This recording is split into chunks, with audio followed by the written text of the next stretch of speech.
first preliminary round for the secondary idea category of the NTRC's 2023 ICode competition. At this time, we will now have a prayer. Dear Heavenly Father, thank you for bringing us here this morning. Thank you for life. Thank you for everything that is beautiful in our sight. Guide and protect us throughout this day. Also give our judges a clear mind so that they can think before they make the score for the presentations today in your precious and holy name. Amen. At this time, I will now welcome the Consumer and Public Relations Manager of the NTRC, Ms. Rhea Lewis.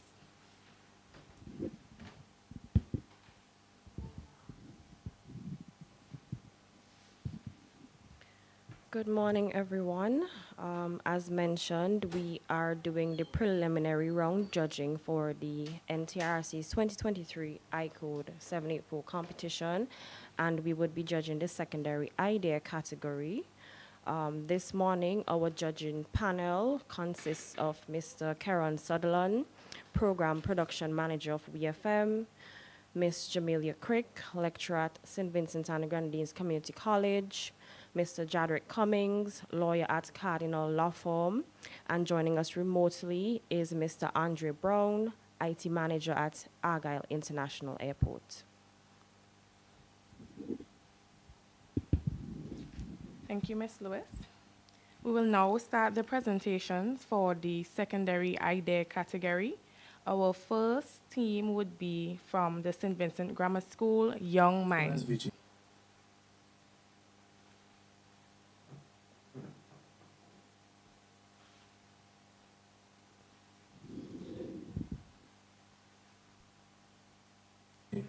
Enhancing the country's tourism experience one step at a time. Dive in as we explore this app and its many features. Tourists will be able to do so easily and explore your beautiful island through our application. Introduction. The Island Eco-Tour Guide app is designed to enhance the tourism experience on the small island of St. Vincent and Grenadines, while promoting eco-friendly practices and showcasing the island's natural beauty. Key features. Key application features. The app has many features that are intended to make the usage of the app, as well as the experience in the country, easier, more accessible, and comfortable. Remember these concepts. Interactive map. The core feature of the app is an interactive map that displays the island's ecotourism destinations, as well as GPS navigation. Users can select a destination from the map, and the app will provide GPS-based navigation to guide them to their chosen spot. Trail descriptions. The app guides its users towards their destinations, as well as giving them accurate trail descriptions and lesser-known areas. Wildlife Encyclopedia. The app includes an extensive wildlife encyclopedia offering information about the island's native flora and fauna. Users can learn about the species they may encounter during their outdoor adventures, as well as safety information. Safety is a priority. The app provides safety guidelines, weather forecasts, and emergency contact information. Photography and sharing. Users can capture and share photos of their eco-tour experiences within the app, as well as eco-friendly tips. The app encourages eco-friendly behavior by providing tips on responsible tourism, like leave no trace principles, waste disposal guidelines, etc. How it works. User registration. Users download the app for free and create an account. They can customize their profiles and set their interests and their experience levels. Exploration. Users can browse the map and find ecotourism destinations that align with their preferences and skill levels. Users choose a destination and access detailed information about it, including trail descriptions, points of interest, and safety tips. Navigation. The app provides a turn-by-turn navigation to guide users to their chosen destination by using GPS technology, as well as exploration and learning. Users explore the natural beauty of the island, learn about its ecology, and interact with the environment responsibly. Sharing and community. Users can share their experiences within the app, connect with their ecotourists, and contribute reviews and ratings for the destinations they visit. Goals. Encourage exploration and outdoor activities benefiting local businesses and the overall economy.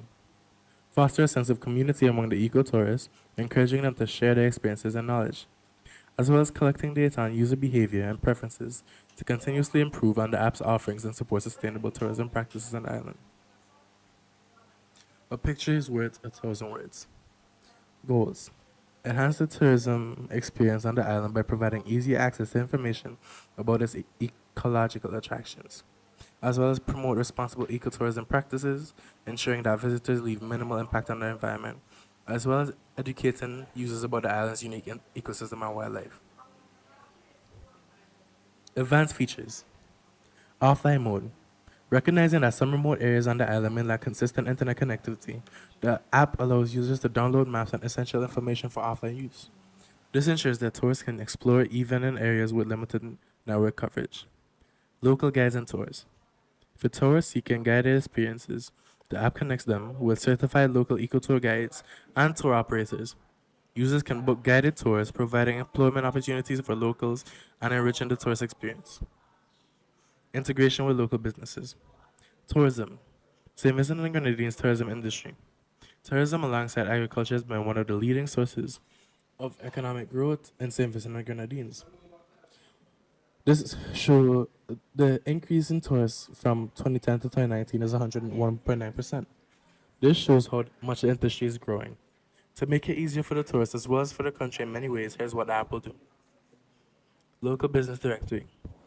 To support the local economy, the app includes a directory of nearby businesses, including restaurants, shops, and accommodations. Users can find businesses that align with eco-friendly principles and support sustainable practices. Exclusive deals and discounts. Users of the app can access exclusive deals and discounts and offers at partnering local businesses. This incentivizes tourists to spend locally and contribute to the island's economic growth. Data insights for the island management. Over time, the app's data can provide valuable insights to the visitor patterns and environmental impact. Island authorities can use this data to make informed decisions about conservation and infrastructure development. Monetization. Freemium model.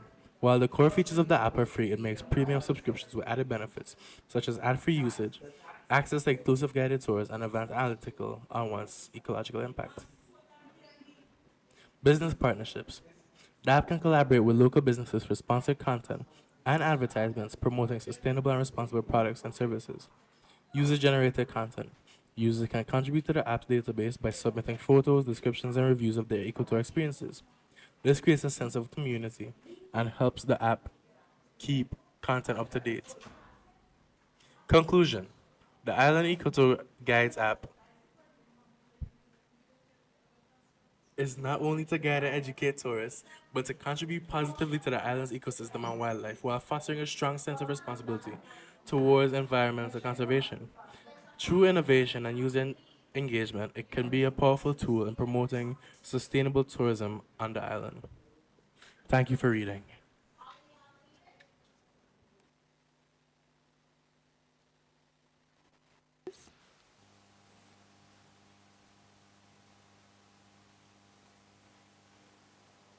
I think the app is innovative and creative, especially for St. Vincent and the Grenadines. The features are good, especially the one that stood out to me. The one that stood out to me especially was the fact that you could download stuff because of limited internet connectivity. So yeah, that was good for me. I think they had a very creative app idea. I think that's something that St. Vincent and Grenadines needs in terms of tourism destination. So it would enhance the tourism destination. Their focus is mostly on the eco-tourism.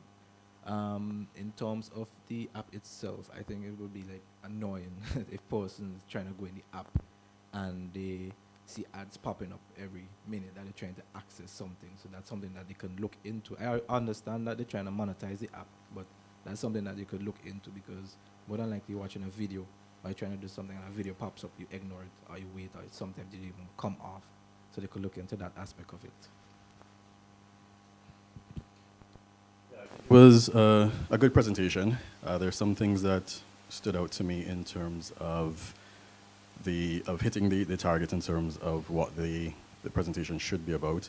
The thing that I like about the idea category is the fact that it's their idea. They don't necessarily have to implement.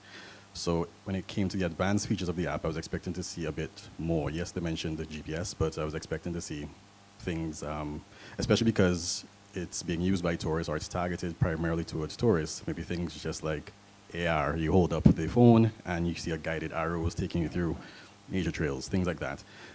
So I think in terms of that aspect of the criteria, they probably could have looked into a bit more to ideate different things in terms of what the app might offer. Andre? Hi. Yeah, I think it was a good presentation.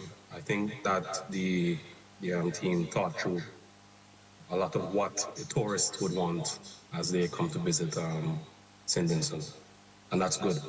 I think that what it did is it combined a number of features that are in other apps into one location. What we have to be careful about is, will we give the users too much information in the same place? I know that might sound counterintuitive, but that's something that we have to be careful with. But it was a good idea and a good presentation.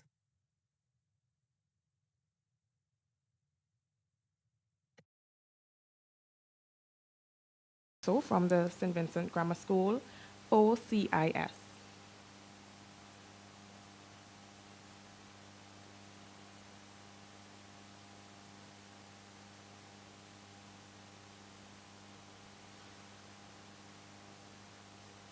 Introducing Authenticity, the power in your pocket.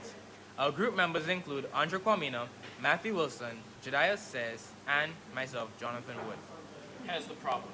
Traditional lock and key systems in academia are plagued by theft and insecurity due to their vulnerability to key loss, duplication, and theft, leading to the compromise of valuable resources and student and faculty safety. These security challenges, along with the administrative burden of managing physical keys, emphasize the pressing need for a more advanced and efficient solution like Authentic. Introducing Authenticity, the power in your pocket. Our group members include Entrepreneurship, Matthew Wilson, Jediah Says, and myself, Jonathan Wood. Here's the problem. Traditional lock and key systems in academia are plagued by theft and insecurity due to their vulnerability to key loss, duplication, and theft, leading to the compromise of valuable resources and student and faculty safety. These security challenges, along with the administrative burden of managing physical keys, emphasize the pressing need for a more advanced and efficient solution like Authentic. Authenticity is an innovative location-based digital identification app designed specifically for educational institutions, revolutionizing the way students, faculty, and staff interact with their campus. Here are our key features and benefits. Campus access control. Authenticity eliminates the need for physical student ID cards, providing secure access to classrooms, labs, and other campus facilities via smartphone. Digital Student ID. Digital Student ID cards are stored in Authenticity to provide quick verification of identity for various campus services, such as easily checking into exams. Student registry. This eliminates the need for teachers to take attendance, as it will be automatically taken when students use Authenticity to access the classroom. Library integration. Seamlessly connect to the campus library system, enabling students to check out and return books, access digital resources, and reserve study rooms all within the app. How Authenticity works. Campus registration. Students, faculty, and staff create Authenticity accounts, linking them to their campus profiles and class schedules. Campus location services. The app uses campus Wi-Fi networks and GPS to identify users' location and provide campus-specific services. Access control. Link Authenticity to campus access control system for secure, keyless access to buildings and rooms. Digital. Use the app to present your digital student ID for various on-campus services. Library services. Access the campus library resources, check out books, and access ebooks and academic databases. Technologies implemented. Big data. Big data will allow for informed decision-making and resource allocation through productive analysis.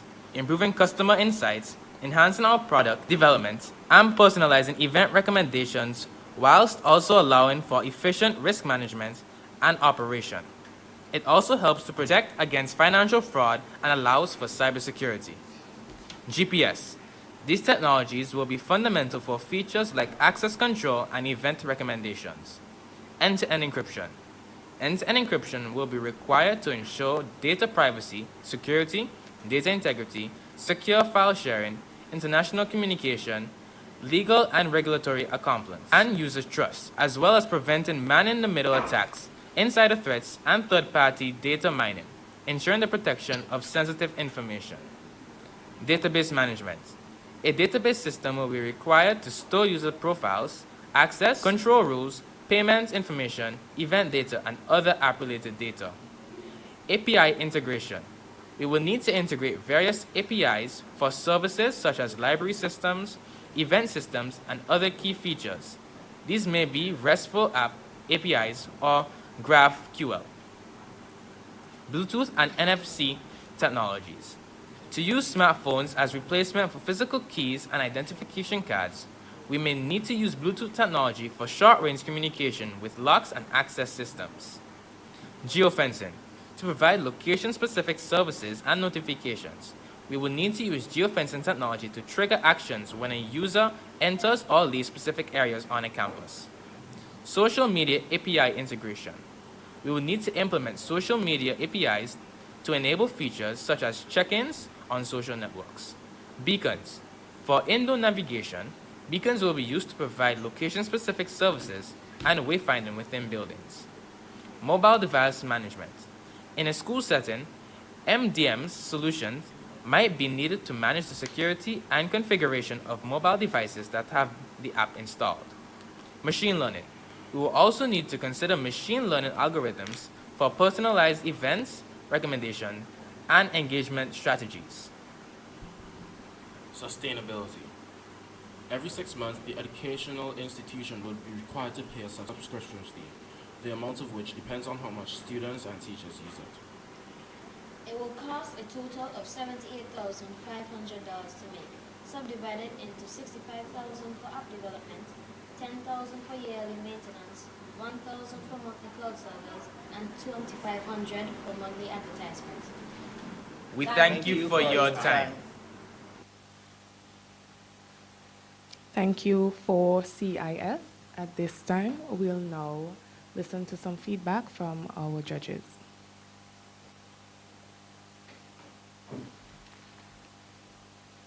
Yes, I like the idea. I think they touched on something that I felt was lacking in the last presentation, which was throwing out what big technologies they would be using. They almost put out too many, but that's good in the idea category. So I was happy to see that in terms of one hurdle I think persons would have wanted them to surmount would be the legalities around it, encryption, things like that. Those are concerns that persons would generally have, teachers, parents, everything, because you're talking about geolocation and financial payments and things like that, and where the students are. Obviously Jamie would be able to speak to whether or not practically, if that's something that might be appealing to the institutions. But in terms of the idea, I think it was a fairly good idea. I would like to see more of the app layout. That's something that we haven't seen so far really, in terms of how functional it would be, how practical it would be for users. Their idea maybe on cost may be a bit low in terms of what I was seeing for server costs, but that's a whole other issue. But overall, I think it was good. I think it was a very well put together presentation. The only thing is the fail-safe. So what if the technology fails? What do you resort to? So if you approach a door and your phone doesn't work, how do you get into the building and so forth? If somebody would be there to press a button and open the door, or what's the fail-safe in that regard? In terms of the payment costs, they said it depends on how much students and teachers uses it. But if you have a institution that uses that technology, I think that it should be across the board. Everyone should be using it instead of saying depends on how much persons use it and so forth. I like that they put the cost in there. So that would give persons an idea of how much that they would pay in for the app itself and the technology.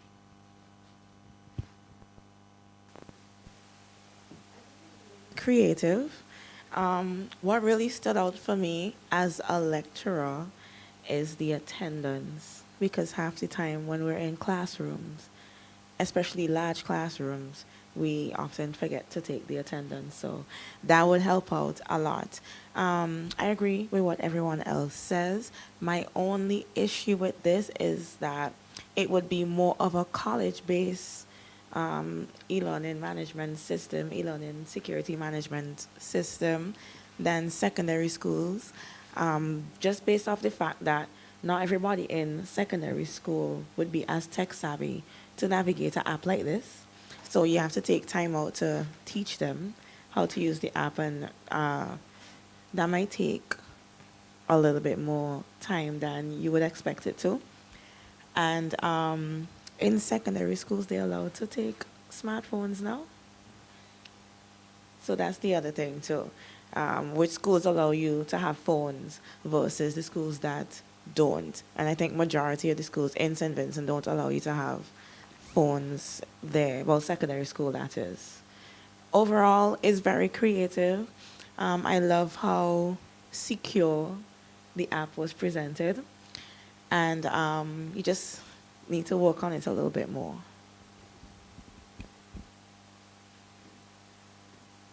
Mr. Brown? Yeah, I think if again, if we package some existing technologies into something that solves an issue that is experienced by numerous schools, as Jamie just said, I do think that I like the idea that they had a cost attached to how much their work would be. And I think their pricing was going to be based on the size of the school, not necessarily how many people in the school use it. That was just my interpretation of that part. But yeah, I think it was a creative idea. I want to see more moonshots. Like, I think in the idea category, you have an opportunity to kind of do something fantastic, because you don't have to actually build it. You just need to think about a problem and solve it in a creative. But good idea and good presentation. Thank you, judges. At this time, I will now welcome the Union Island Secondary School U.I.L. recruiters.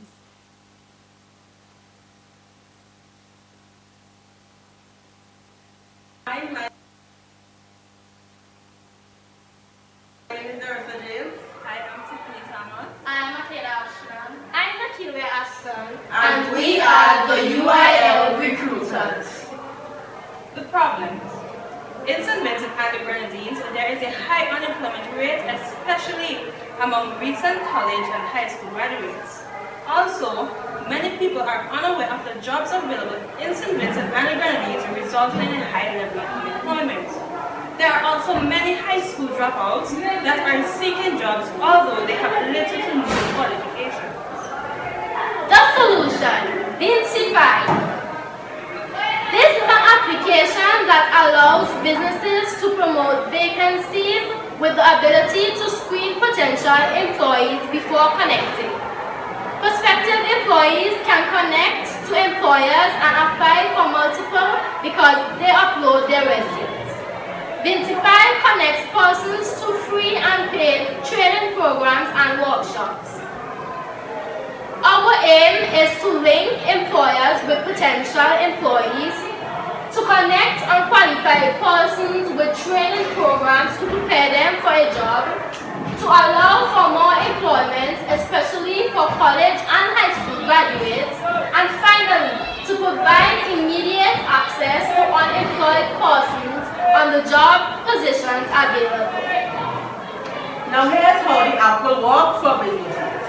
Once the app is downloaded, it requires an internet connection to work, register your business, and post your vacancies. The vacancy will be uploaded on the server for all the viewers to view. Receive applications sent by potential employees, contact via the app, and interview and recruit or repeat step 4, which is receive applications sent by potential employees. And lastly, close off the vacancy. Now here are some pictures showing how the app will work for businesses.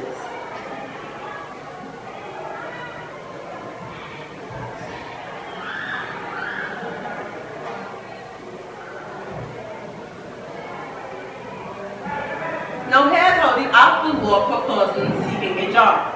Once the app is downloaded, it requires an internet connection to work. Create your account and upload your CV. View the available jobs. Apply for jobs. Once contacted, interview and recruited or repeat step 4, apply for jobs. Lastly, update your CV. Here are some pictures showing how the app will work for job seekers.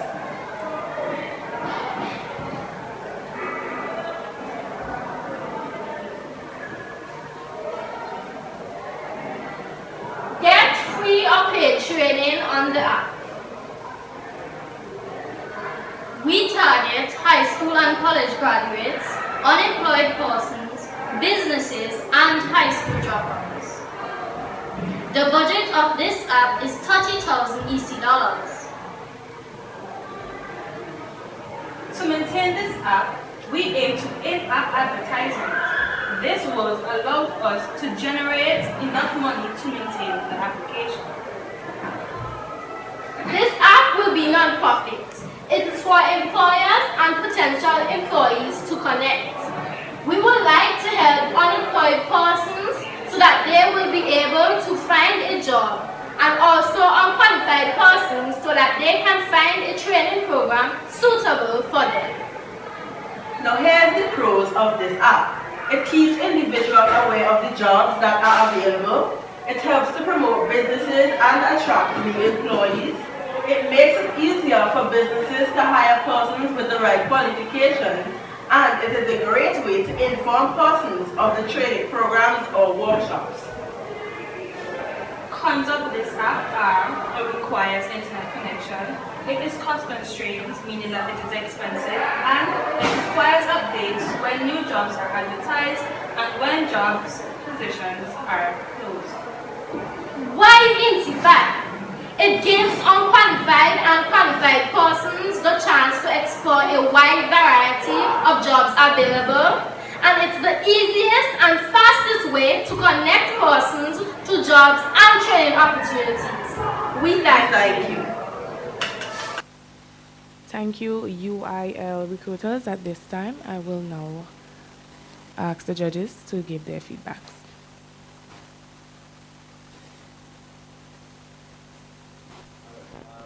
It was a good presentation, well put together. I like the fact that they had a demonstration in how the app works from both ends, which is the business and as well as the consumer.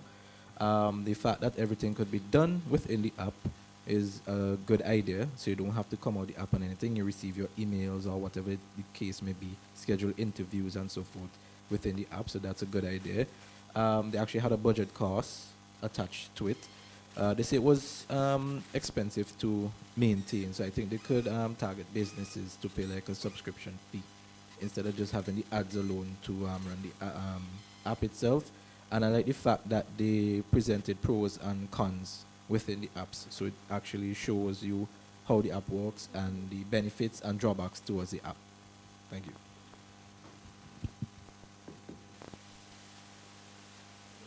Very convenient.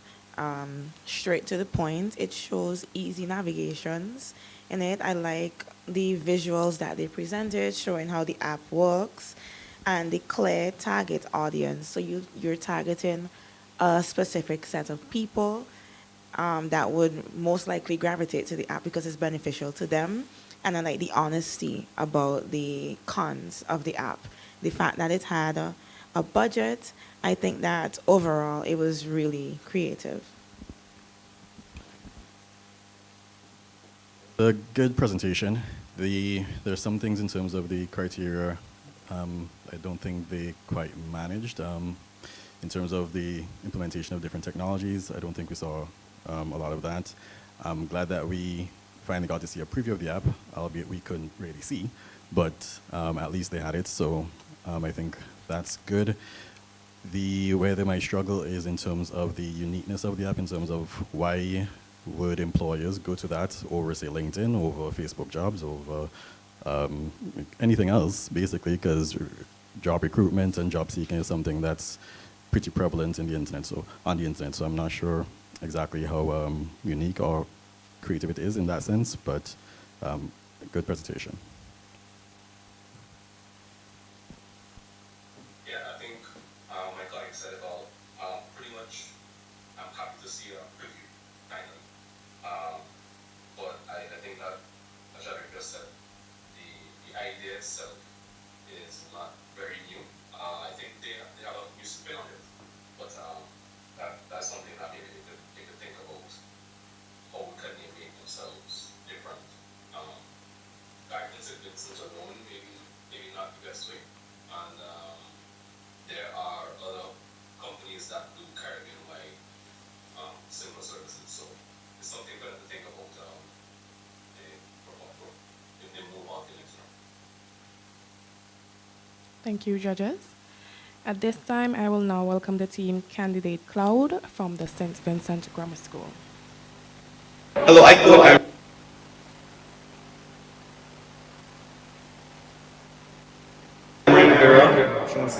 And we present the proposed application 10, Tools for Employment Navigation. When users first launch a tenure, they will be prompted to first select between registering as an organization or an individual. Depending on what users select, certain features may be restricted. If the user selects individual, they will be required to select from a drop-down menu with the following options: customer or employee. The user will then be advised to enter their first and last name as well as their email address. After completing these steps, the user can then sign in. If an organization wishes to create an account with 10, they must enter the name of the organization as well as their email. In order to sustain the app, 10 will require organizations to pay a subscription fee to use the app, thus requiring them to select a payment method when creating an account. 10 will consist of 4 main sections, the first of which is the landing page. This is the page users will see first after creating their profile.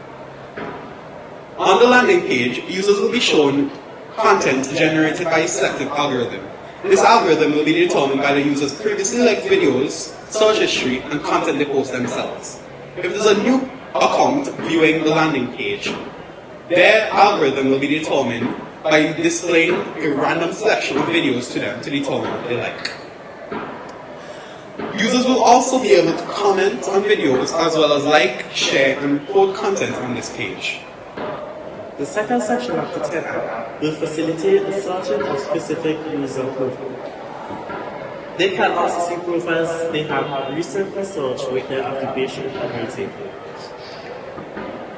As a customer or organization viewing an employee's page, you can either request a booking with the person, or you can tap on the More button to either share that person's page or report them for going against the app's terms of service. When viewing an organization's profile, individuals will be able to message the organization by tapping on the message button. The third section of the 10 app is the notification section. In this section, there will be 4 primary subsections. This being schedule, booking requests, business chat, and activity. In the schedule subsection, users will be prompted with a calendar that will display all upcoming bookings and today's dates. By tapping on dates of the booked, the booking info will be displayed. As the user opens the booking request section, if they have booking requests, they are met with a list of users with an open option beside it, leading to the details of their requests. If they have no requests, then they are met with a blank section. In the booking request subsection, the user is met with 2 options, an accept and a decline option. If the booking request is accepted, the 2 options will be replaced with a text stating, "You have accepted this booking." After a user has accepted a booking request, the user would most likely receive a message.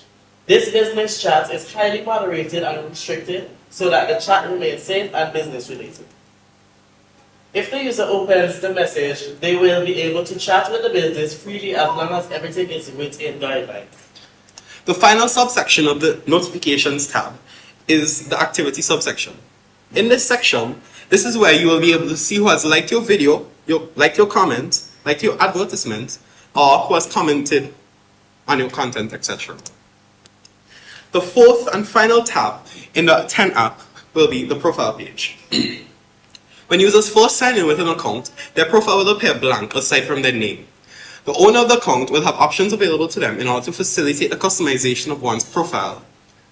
Options such as profession, about me, qualifications, and add/change profile picture will be available and can be edited at any time. For newly created accounts, ratings and comments will not be displayed until they have been booked for the first time. On the bookmark, by tapping on the bookmark, users can access the following sections: about me, qualifications, education, training, and references. The owner of the account will be able to edit each of these sections respectively. Users will be able to post up to 3 free advertisement videos showcasing their skills, services, products, etc. After posting these 3 free videos, users will be able to post additional content by paying a fee. As an organization, doing your own profile, it will be the same as if you are an employee or a customer. Clicking the more option on your business profile will only show you a share feature. By tapping on the bookmark, 2 additional sections regarding the business profile will be displayed: about me and currently looking for. The about me section in the name would show what the business is about, while the currently looking for section would display the jobs the business is currently looking for to hire. Thank you. This has been 10. Thank you, Candidate Cloud. We will now have some feedback from our judges.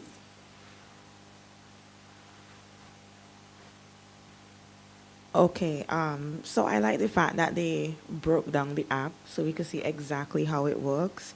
However, my issue with it is that it's something like LinkedIn, I think, and they integrated this social media like feature into their app, so it's like what's going to drive me to your app versus going to Facebook and Instagram, right?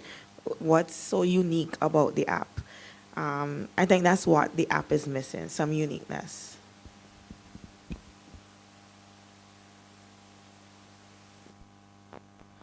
I didn't really catch what they were trying to do because they had a lot of stuff mixed in there.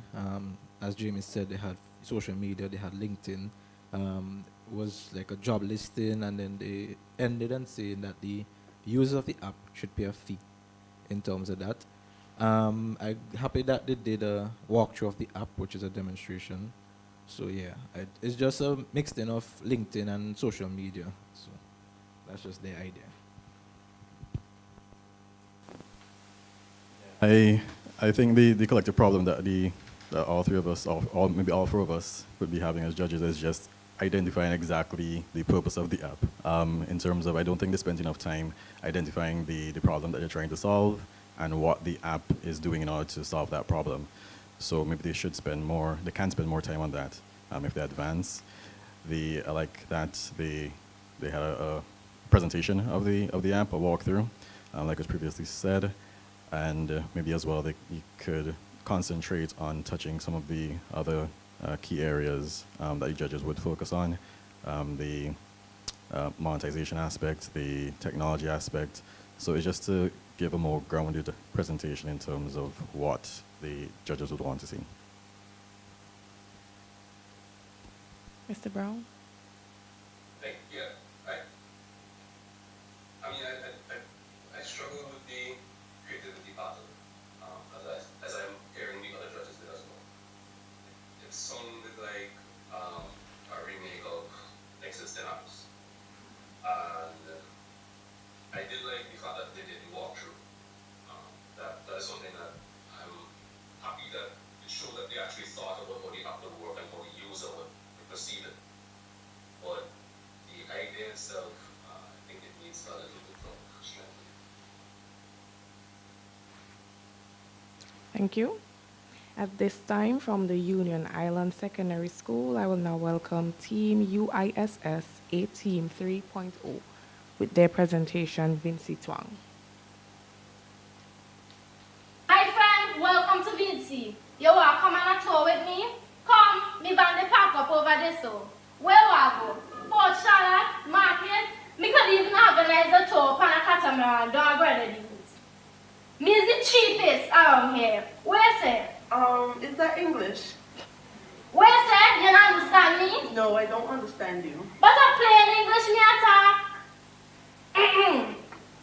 How is you, my friend? Me was wondering if you want it all with me. Hi, my name is Darissa James. And I'm Akeelia Ashton. And we are the U.I.S.S. A Team 3.0. The problem. As a tourism-dependent country, communication is very important, particularly in tourist hotspot areas like the market and the tourist sites. Often, there is difficulty understanding the local dialect, which becomes a barrier to communication. We do not appreciate our dialect because it is frowned upon. It loses its cultural value. Our solution. Vincytwang. Here the Vincy in a week. The app accepts spoken Vincy Creole and translates it into standard English. It can also do the reverse. We seek to target tourists, local, and the Ministry of Tourism. How does this app work? First, download the app from the App Store, register and sign in. This will take you to the home page. Look up dialect, words, and phrases and translate them into English. Record button, hold down, speak, and click translate. Featured word, hit play for pronunciation.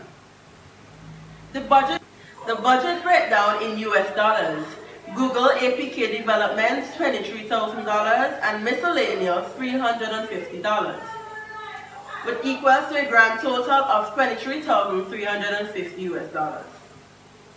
The app can be maintained through a small subscription fee of $3.99 per month, along with subsidies from the Ministry of Tourism. Some possible cons of the app. A lot of research will be required to find out slangs and phrases used across the country, which will require funding. Translation may not be perfect, and it requires internet. Pros of the app. It breaks the communication barrier. It preserves and passes on local language as part of our culture, and it is fun to use. In conclusion, this app not just provides the opportunity to break down communication barriers, but also gives local visitors and persons with Vincentian roots an opportunity to learn and connect with our language dialect.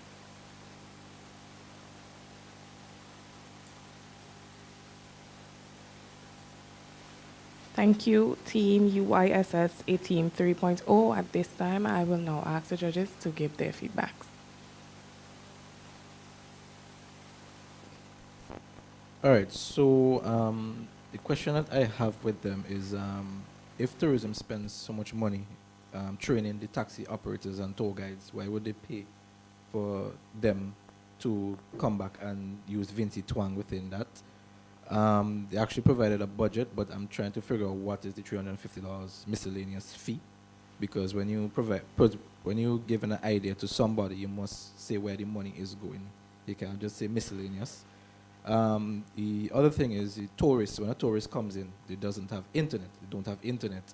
So how are they going to use the app without the internet? And then they approach somebody on the road and ask them something, and they reply in their Vincytwang, and they have to go and find internet in order to understand what the person is really saying. So I'm not sure how that would work out for them.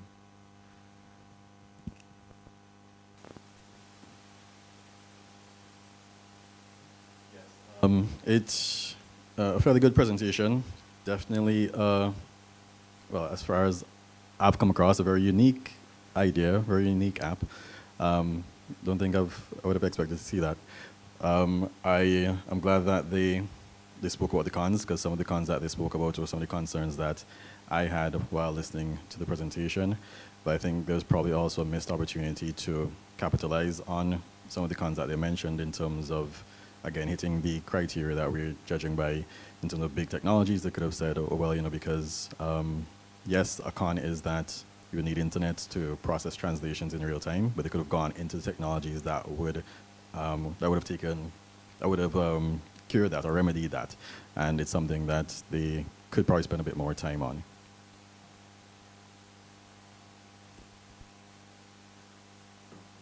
The fact that the introduction was so creative, it clearly shows the problem in terms of the language barrier.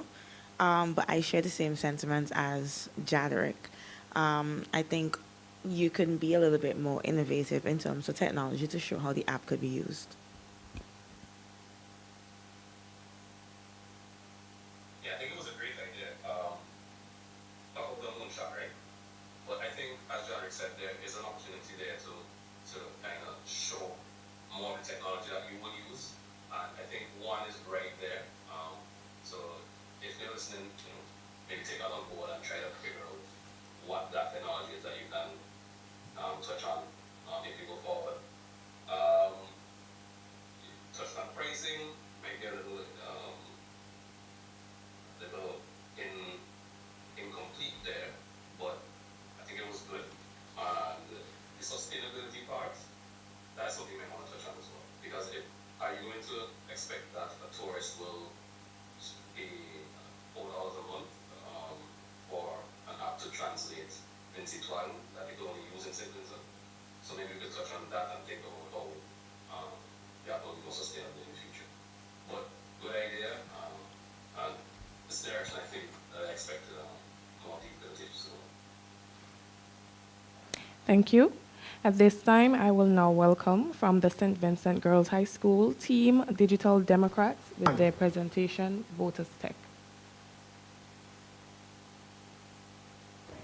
Good afternoon.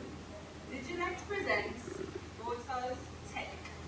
Presented by myself, Shirley, Zania Archibald, Melody Cordes, and Serenity Mitchell. Problems. The voting process is time-consuming as it lasts hours, taking approximately an entire day away from those participating in this act. During the process, there are often disputes that result in physical violence due to a difference in individuals' opinions. The process of counting ballots is also a time-consuming process, and these ballots can often be miscounted. This process also makes it easier to cheat during the election. Solution and aim. Voters Tech will provide users with a medium to vote speedily and efficiently, while preventing disputes amongst parties and cheating by altering ballots. Our aim is to foster a more civil interaction between opposing parties, civilians, and their country leaders by the use of an interface that will prevent strife that may be caused through physical interaction. Now, how does it work? Voters Tech will possess a user-friendly interface that will provide civilians with the ability to vote online anonymously via the Apple website through unambiguous navigation.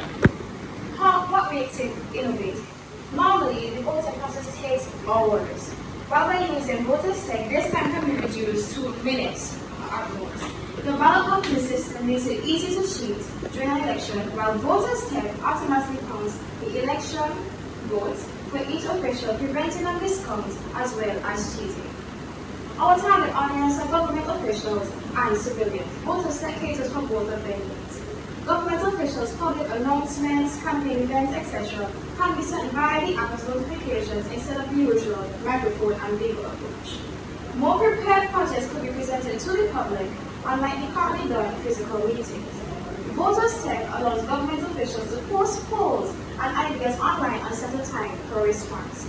Civilians we don't need to attend physical meetings. We can benefit more from well-organized and portrayed projects after giving feedback on directly what we want. We can feel heard and seen and stay anonymous to reduce the threat of voicing our opinions and ideas. We are able to give feedback and we can be more interested to partake in projects developed around our own ideas and feedback.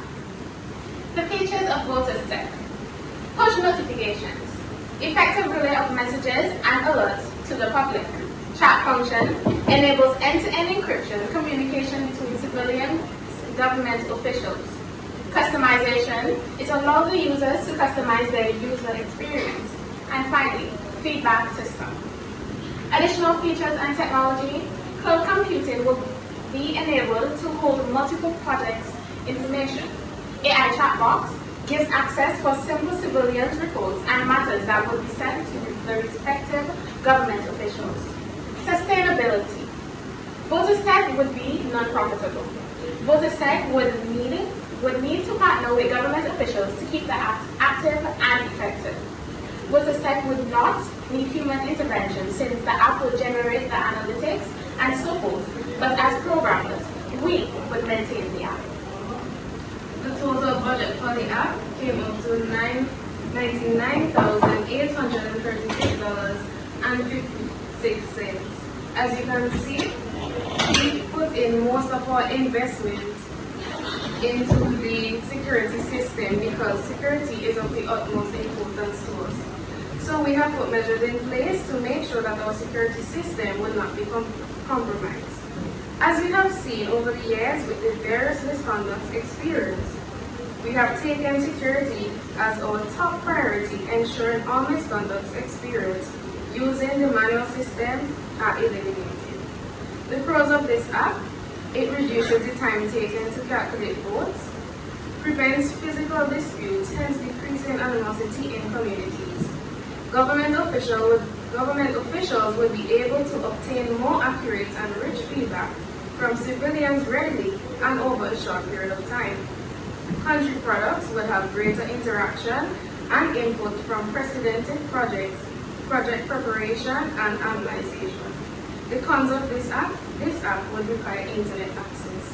This app can also be a model for other Caribbean countries, seeing as we all face the same problems. Thank you for listening.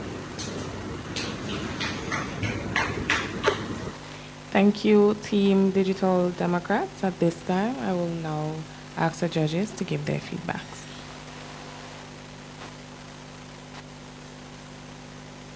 Yes, I think it was a good presentation. I like the idea, like the concept. One thing that I think is missing in the budget section and the pros section, they spoke about security being the utmost priority. But I think they, again, missed an opportunity in terms of the technology just to probably bear that out in showing how they're implementing the technology to ensure that security is the utmost priority and to ensure that users of the app can actually securely do what the app is trying to do.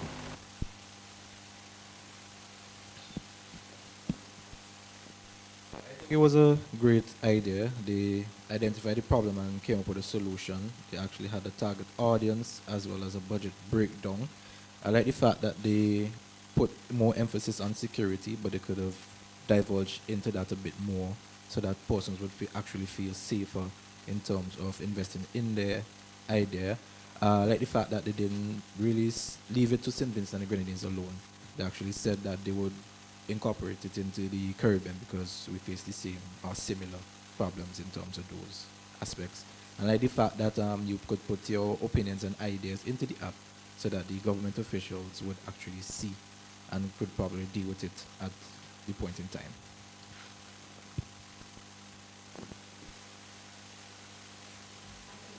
Is very creative and innovative.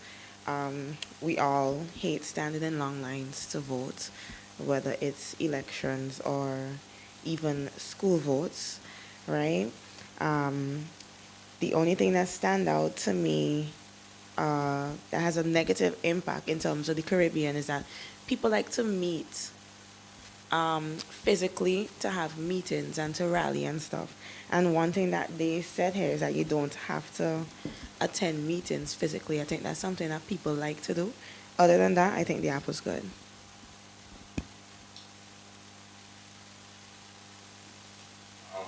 So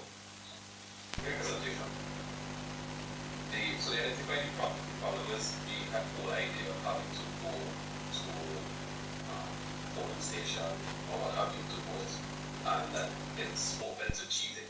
So my question for that to consider is, does this app stop cheating?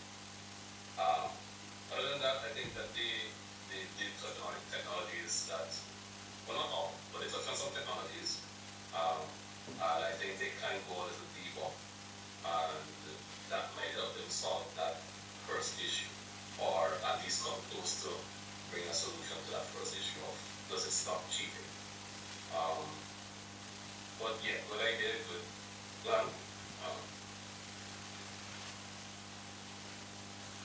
Thank you. At this time, I will now welcome the Sandy Bay Secondary School Team SCM with their presentation shuttle. Hello. We are just doing a kidnap. Boy, let's see come up there.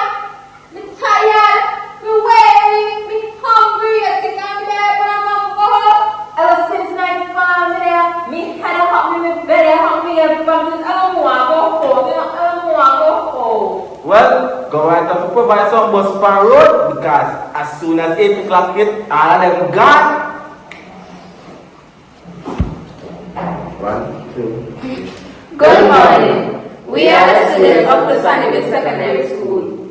My name is Macy Baptiste, Colin Small, and Soraya Baptiste. Our group name is SCM. Our app idea is Shuttle Alert. The research problems. We found out that commuters are unable to access public buses at late nights, which results in workers being forced to relocate closer to their place of work. 2. Availability of public transport for emergencies. 3. Business operators, they are forced to close as early as 4 p.m. The purpose. Number 1. To improve services that are provided by the transportation industry. 2. To make public transport more accessible and safe during the night. 3. To extend the timing of business activities. The aims. 1. To aid in increasing business activities at night. 2. To assist commuters with accessing public transportation at odd hours of the night. 3. To provide an ease in accessing public transportation in the case of any emergencies. The target sector is the Ministry of Transport and Works. The target audience are the passengers. Description of Shuttle Alert. Shuttle Alert is an application that uses a GPS tracker system which is powered by satellites. Only registered government drivers' information will be viewed by the passenger. The registered drivers are required to create a profile that includes the name of the bus driver, the address of the bus driver, and the registered license number plate. If you already have an account, you log in using a username and your password. If you have no account, you register by entering your name and address, a phone number, and an email address. Shuttle Alert is an application that shows estimated time for arrival at different locations. So for example, when you open the app, you will see the list of bus drivers. So driver's name, Enrico John, the location he will be, Annisville, the available seats, 6, and the estimated time he will get to my work. So if I'm walking at French Veranda, I will leave work at 9:43 p.m. because it takes approximately 2 minutes to get to the bus stop. So when I get at the bus stop, I will get to catch the bus on time. This app allows the passengers to view the driver's information. It is an app that uses a sensor which is placed under the passenger seats to indicate the amount of available seats. This is the user experience. The Shuttle app uses graphical image, for example, picture of bus location. Shuttle Alert app allows fingerprint technology to sign into your account. The app will be accessible on mobile phone or tablet. Sustainability. Shuttle will be sustained by the government of St. Vincent and the Grenadines through the Ministry of Transport and Works. Security and storage of data. App data will be stored on cloud storage. This means information will be sent from up to online server. Information is saved in database. Information then goes to Google Drive. Google Drive is provided by Google and firewall for security purposes. And this is why you should choose the Shuttle Alert app. Shuttle Alert would be unique as there is no other competing app of its kind in St. Vincent and the Grenadines. Shuttle Alert makes public transport accessible during the night, resulting in easier and safer traveling. This app reduces stress for workers and other commuters. And this is why you should implement the app idea of Shuttle Alert. Thank you. Thank you, Team SCM. At this time, I will now welcome Mr. Brown to give his feedback.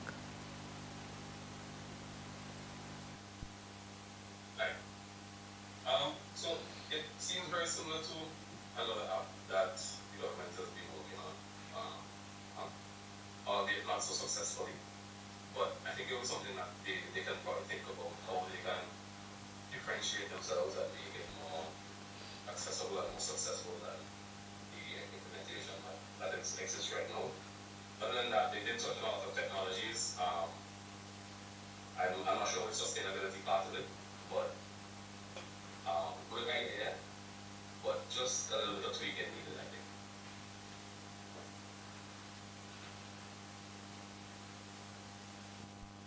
think. I think it was a good idea, but as Mr. Brown said, there has a service, which is the Taiwanese bus service, that already exists and has trouble implementing in St. Vincent and the Grenadines. But I think that the fact that they're saying that the government would be the one who is doing this should be no resistance in terms of that.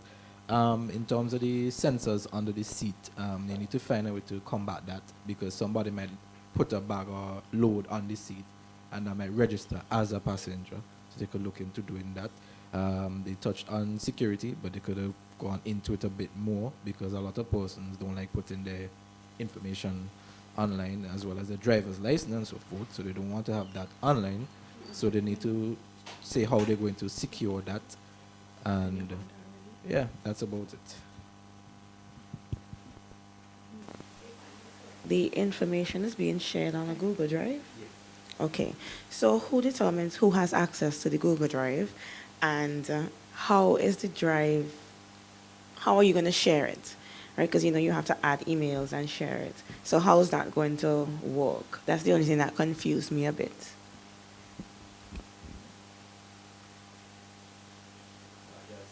Good presentation. I was somehow able to see the slides a lot clearer, even though it's their projection there still.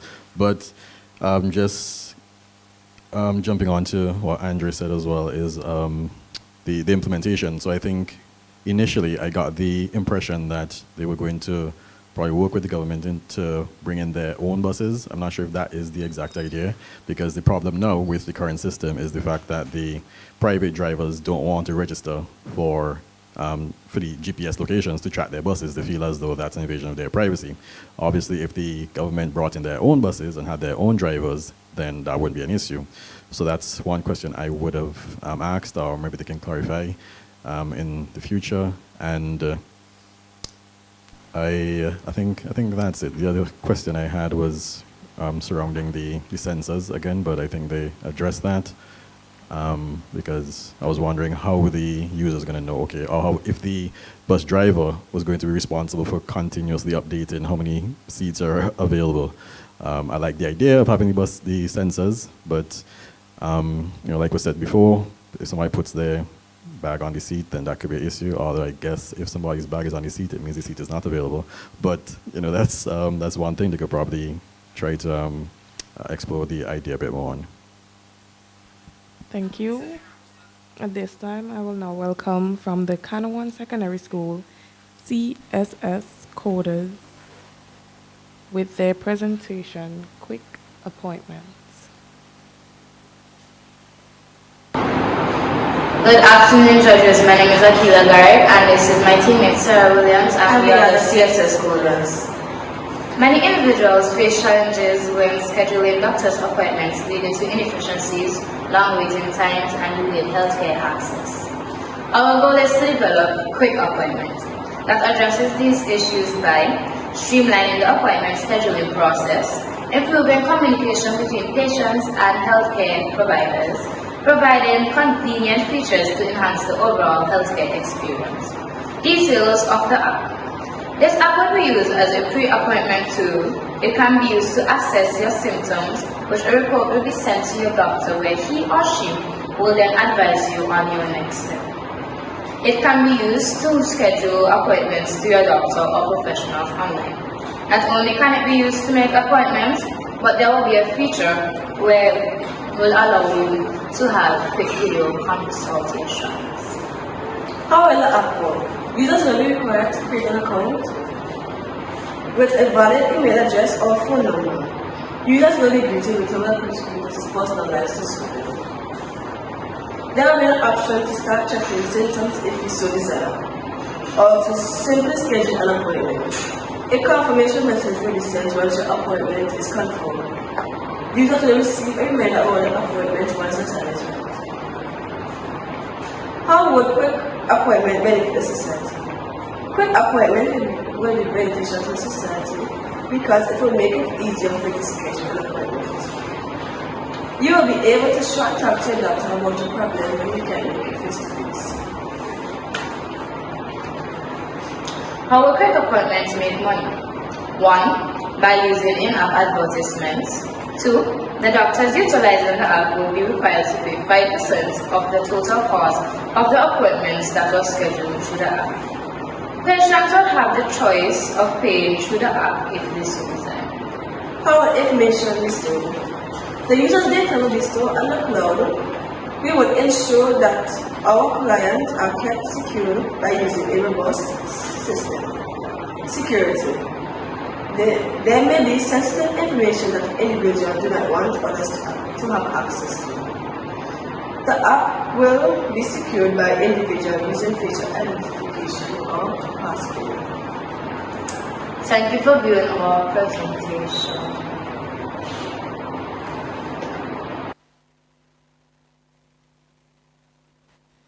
Coders, at this time, I will now welcome the judges to give their feedback. We'll start with Mr. Brown.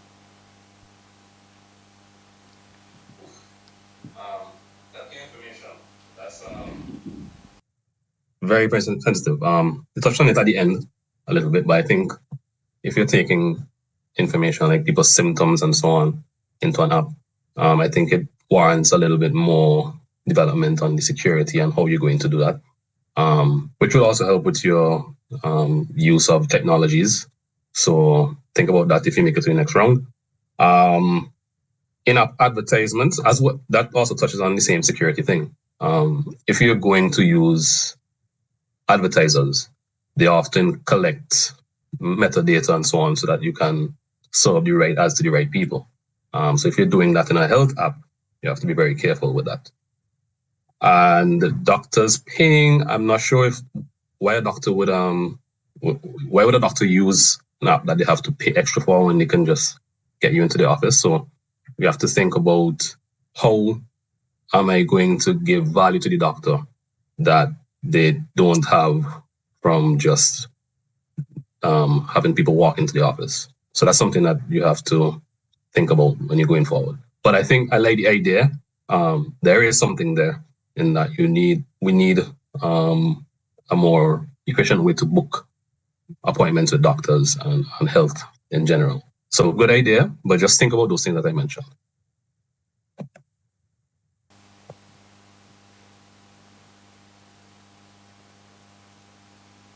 Yes, I agree with Andre.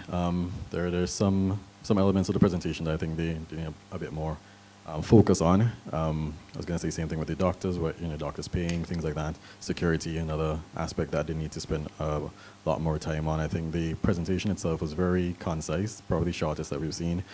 I think they probably should spend a bit more time fleshing out different aspects of the app and the problem, the issue, what they're trying to solve, what the app is trying to do. They spend a bit more time fleshing the app out overall, but I do like the idea. I think it was a very good presentation. The only thing is the medical records online. I don't think that you need to have the medical records online. You could just be able to just book the appointment, and when you get to the doctor, you tell them the illness that you're feeling. I would like to find out if the app would provide reminders and alerts as your appointment date comes closer. In terms of the in-app ads, as Mr. Brown said, those advertisers, they take metadata from those advertisements, so persons want to feel comfortable with that, going out there. They could have touched a little bit more on security, because dealing with an app like this, security should be top priority, because you actually have persons' sensitive information online, so you need to dive more into the security aspect of it. With everything my colleague said before, I think the app is more beneficial to consumers than the doctors. So we could probably focus on letting the consumers pay for it, because it's actually convenient to us to do that. And yeah, in terms of the in-app advertising, we have to be careful with the collection of data. I think the easiest way for the app to work is for after you schedule your appointment and you go through the appointments and stuff, maybe you'll be able to see your results, like your test results or something, via the app. I think that could work. Thank you, judges. At this time, from the St. Vincent Grammar School, I will welcome the team Technorats. NCRC ICode Competition 2023. Our group is participating in the Secondary Idea category group, and our partnering business is SVGS, which stands for St. Vincent Grammar School. Our idea is called SVGS SSP, which stands for St. Vincent Grammar School Safe Search Program. Our group consists of 4 members. Our age is from 11 to 15. The prizes are you can win cash prizes, and along with that, a trip to Barcelona, Spain. If you want more information about this competition, you should definitely visit NCRC social media pages and other official number, +784 457 2279. How SPGS SSP works. SPGS SSP is a program implemented into the school computers in our IT lab. It is a portal to a custom browser which is connected to Google Classroom and Microsoft Office.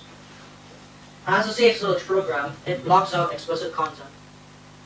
If a student tries to search explicit content, tries to watch videos, or open/play games, the system will report the activity to the headmaster or the respective class teacher and lock them out of the system until the teacher gives them a specific code.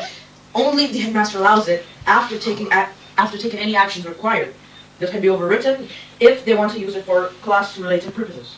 A brief summary of this idea is so that our idea will be useful for teachers to monitor students easier, and we hope for this to be implemented into the future, as this would be a huge advantage for the school staff and help us boost our learning with the use of browsers and AI to fuel our brain.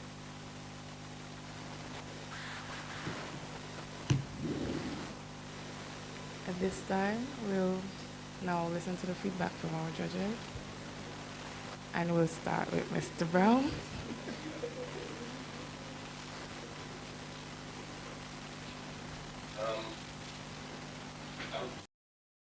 What we're trying to solve, I don't know if my colleagues can pick it up, but I didn't quite pick up what we were trying to solve. And I'm not sure what the technologies were used to implement the solution either. So it needs a little bit of work, I think.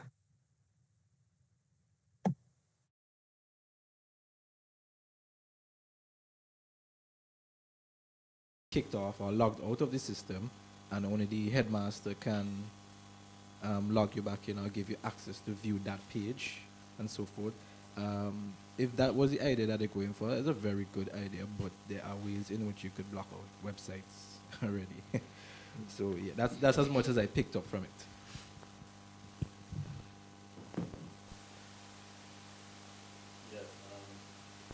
Likewise, those are the things I picked up. I was just waiting for somebody else to say it just to make sure I was correct. But if that is the idea, the problem is that things like that exist. Probably not in exactly the same way in terms of the headmaster or principal having the ability to control that, but there are technologies available that would actually do that, censor certain information so students would be prevented from going on certain sites, things like that. The rest of the presentation needs to be fleshed out. I don't know if trying to get through it quickly. It seems to be at 2 times speed or something, but in terms of hitting all the criteria that we're supposed to look at, that was lacking. So it's something that they would have to invest more time into, just to ensure that they're actually explaining the app and hitting all those targets that we can actually judge properly. Thank you. At this time, from the St. Vincent Girls High School, I will now welcome Cookie Byte with their presentation, Treadmill Vincy. Good day, we are Cookie Byte. Our group members are Nyla Mattis Parker, Serena Lynch, and Kaylin Brown myself. Our mentor is Kwesi Richards, and we attend Girls High School. The name of our app is called Treadmill Vincy. It is an informative app that allows users to gain knowledge about local medicines to cure various common illnesses in St. Vincent and the Grenadines. This app would give detailed description on how to use these local medicines. The program we will be using to create this app is called Figma. It is a web-based application that has very simple graphical user interface. Description of the app. Upon accessing this app, users are prompted to either create a new profile or log into one that has already been created. After logging in, there would be a home page that displays the information about the users and several tabs that the user can access. For example, create a daily meal log, state their illness, and receive a list of herbal medication that could alleviate these illnesses. To chat with the developer and to give a rating system of medication that was prescribed. Originality of our idea. Looking at the past entries, we have not seen mentioning of the heritage, culture, nor tradition of St. Vincent and the Grenadines. Even though we are in the month of independence, there were also no mention of improving the health of Vincentians, especially our younger generation.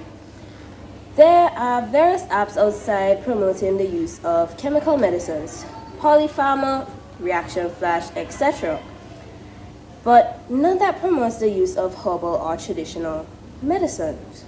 The purpose of this app is to create a healthy alternative to chemical medicine in hopes of creating a healthier society and brighter future. Most of us in this group has a love for plants, and we would like for in the future to have more plant-based medicines. Target audience. The organization that we seek to assist would be the Ministry of Health. They have recently been bombarded by the plague of young people being admitted with recurring illnesses due to chemical medication. This app also seeks to assist persons who might be allergic to some of the chemical medications being provided today. A questionnaire was brought out to compare herbal medicine to chemical medicine, and this was answered by 13 youths of St. Vincent. Here are some questions that were in the questionnaire. Number 1. Which type of medicine do you prefer? 6 people chose chemical medicines, while 7 chose herbal medicines. Number 2.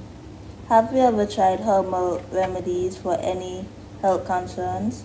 Everyone chose yes. Number 3. What are some benefits you see in using chemical medicines?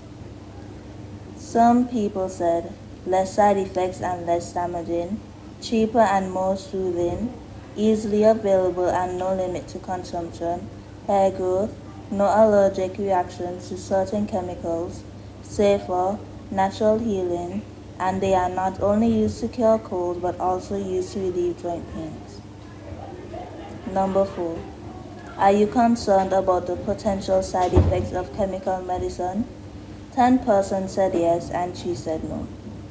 Have you ever experienced positive results from using herbal remedies? Everyone said yes. Number 6. Do you believe that herbal medicine can be as effective as chemical medicine and why?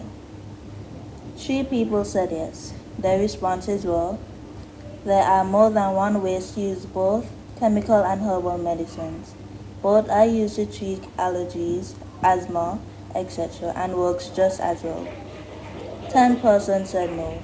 Their responses were, herbal medicine is more effective once it is used appropriately and it's natural, so less waste and safer.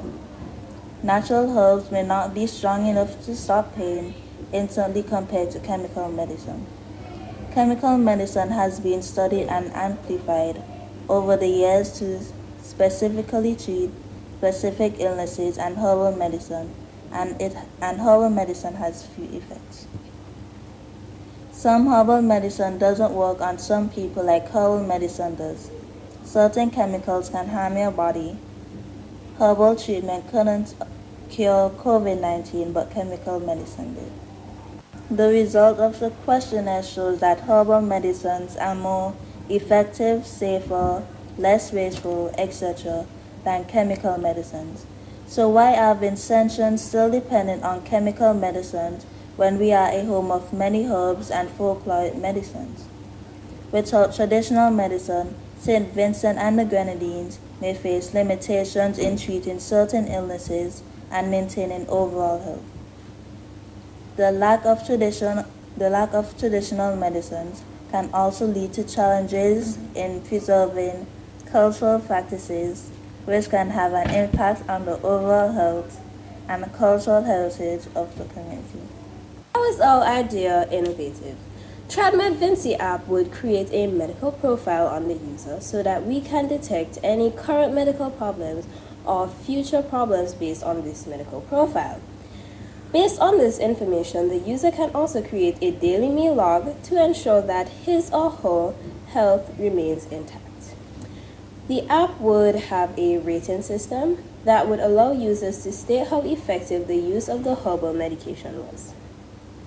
Maintenance and sustainability. The app developer would be responsible for maintenance of this app monthly. During this maintenance, any bugs that are found would be fixed. Updates would be based on feedback given to the users of this app. There would be an interactive messenger system that would allow users to interact with this app developer in the event that they have any additional questions. App security. We will find a secure app platform to encrypt our data. We will also run app security tests and keep all our software updated. To log into the app, users must have a 12-character password, including capital letters, numbers, and symbols. This is the end of our presentation. We hope you enjoyed. Thank you for having us. This will be the start, we will be the start, our generation will be the start of this cure for cancer and other uncurable diseases using our natural tropical herbs. Thank you, Cookie Bites. At this time, we will now listen to the feedback from our judges.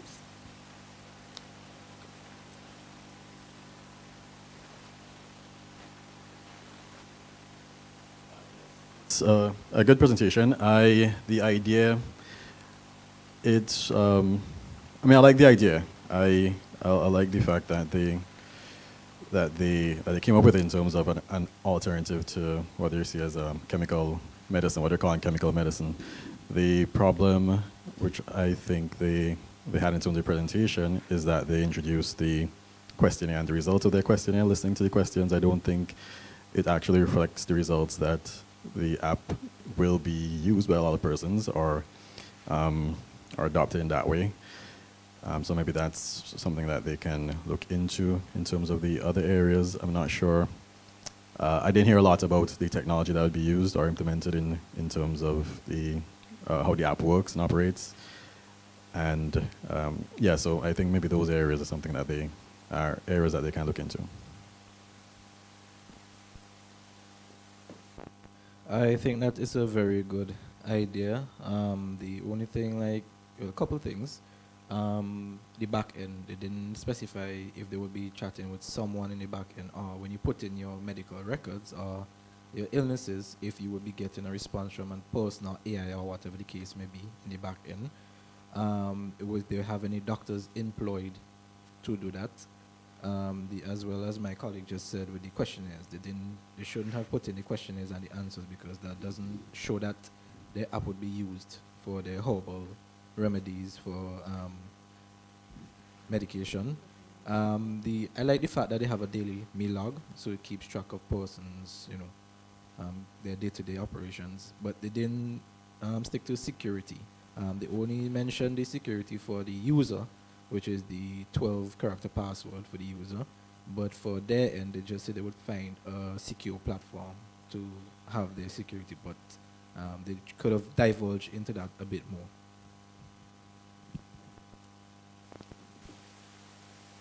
Oh, I like this idea as well. With the questionnaires, the only way I can see it benefiting the users is if you have a professional stating why herbal medicine is better to use, right? Because we don't know who answered the questions. It could be friends who just Google search, so we don't know, exactly how you got your information. I like the fact that you told us what software you're using to create the app. I think it's more like a health dictionary, and what could improve it is if you link where you can purchase the herbs to your app. That might be beneficial as well.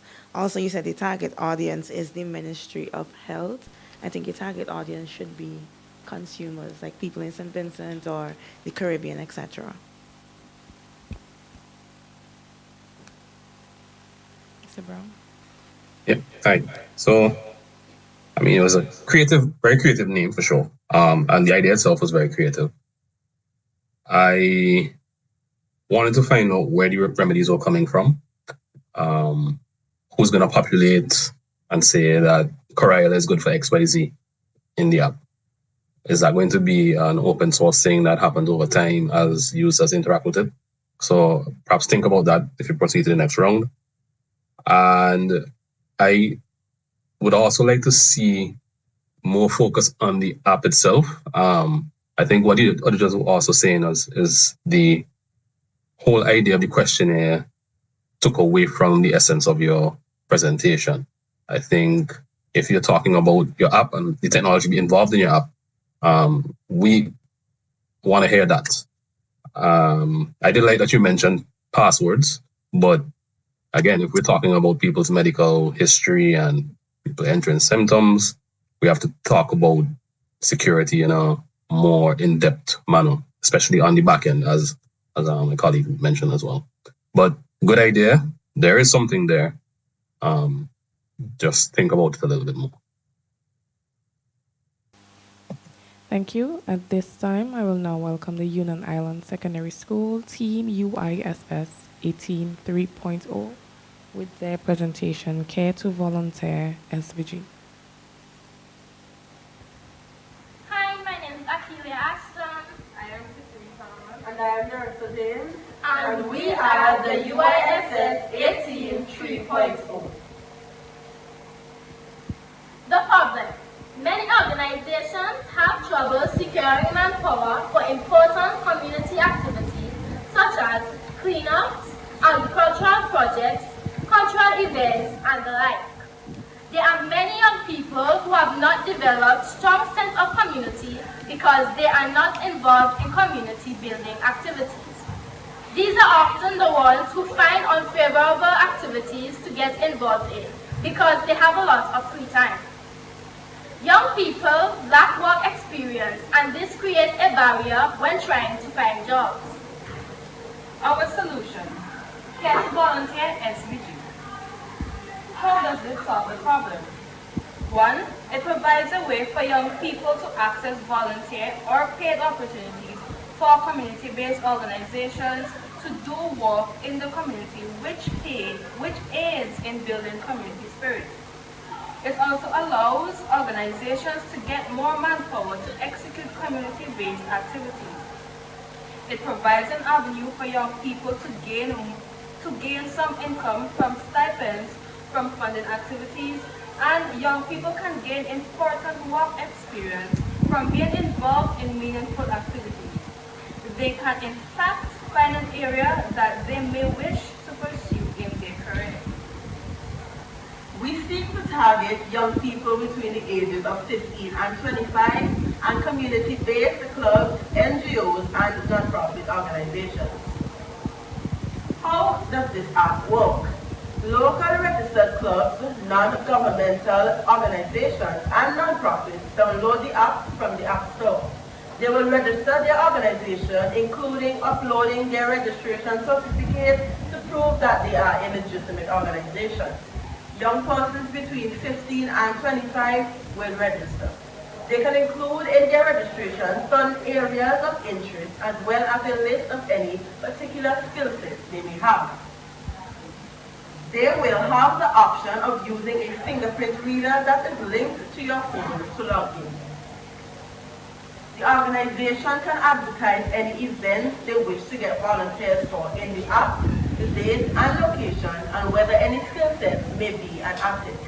The user can then check for new events and volunteer for any event they may be interested in.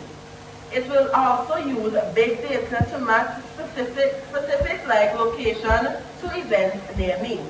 The organization will get a notification and can communicate directly with the volunteer about the event. Persons under 18 must have a consent form of a parent or guardian for each event they are accepted to volunteer. Sustain and maintain this app, we hope to tap into the resources of NTRC to network and get funding for the app. Care to Volunteer SVG also offers in-app advertisement. Heavy app marketing will garner more people so that we could have more revenue for in-app advertising. Conclusion. Our aim is to come up with digital solutions to delinquency among youths while strengthening community groups and building community spirit.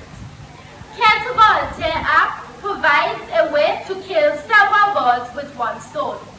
It can equip our young people with the necessary experience needed for the job market.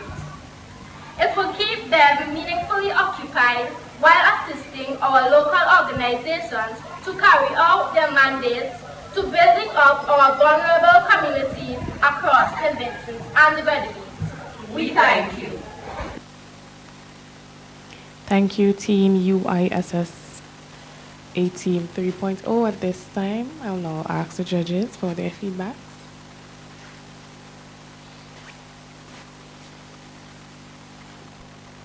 I think it was a very good idea, but I think they limited it to just cleaning up. They could have expanded it to a bit further than that.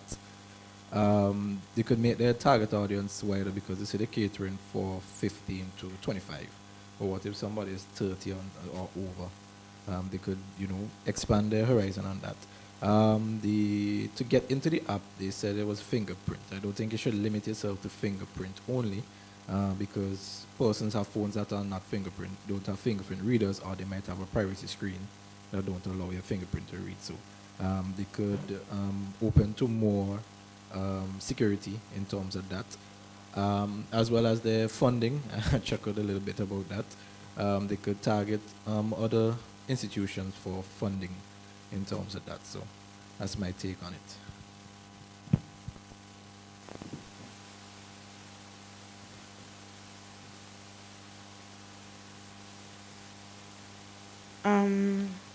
I think it was a good idea. It is creative. Like my colleague here said, it's a bit limited. You should open it up a little bit and explain a little bit more how the technology is being used.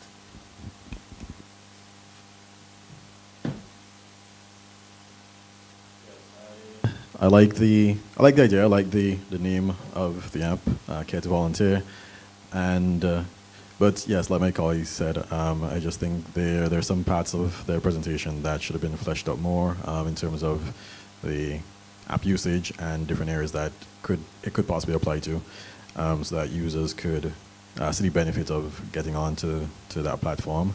But I do like the social aspect of it, and so from that perspective, I think I do like the idea.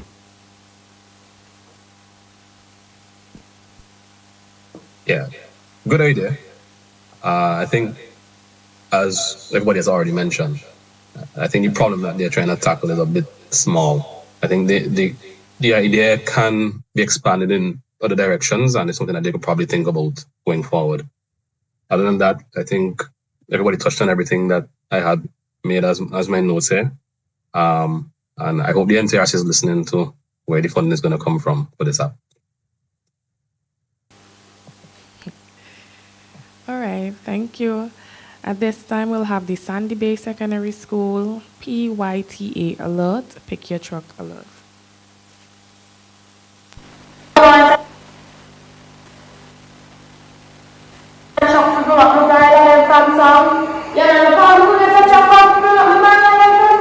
No, you don't hold long that I get and touch up, man. Up to now, no one get back to me. Why to gym though? I tried that, but it book out. Why to pull out? Even that. But what is this? I never hear want to pick your truck along up idea. No. Nobody never tell Alan about that. Me tell you. Good morning. We are the students of Vincentian Secondary School. Our group name is PYTA Mission. Our idea is pick your truck along. My name is Kiana Peters, Evan Francis, and Suzanne Clavia. The research problems are 1. Private homeowners and construction companies do not have advanced information about truck operators. 2.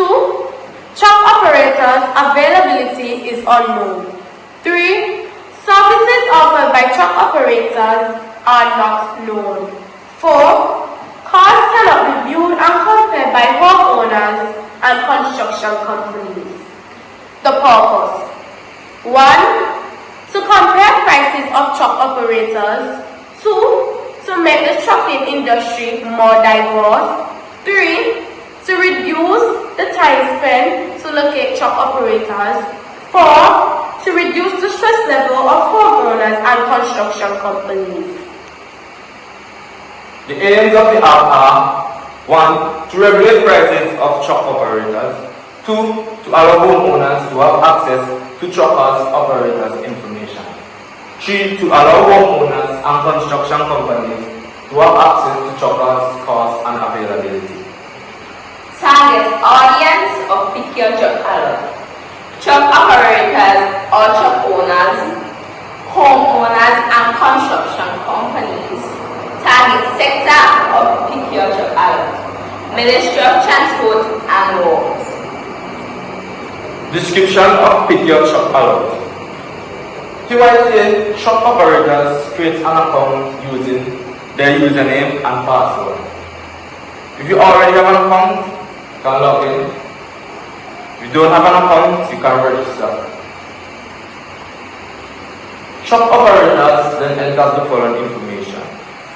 Size of truck, example, 2 ton or 4 ton.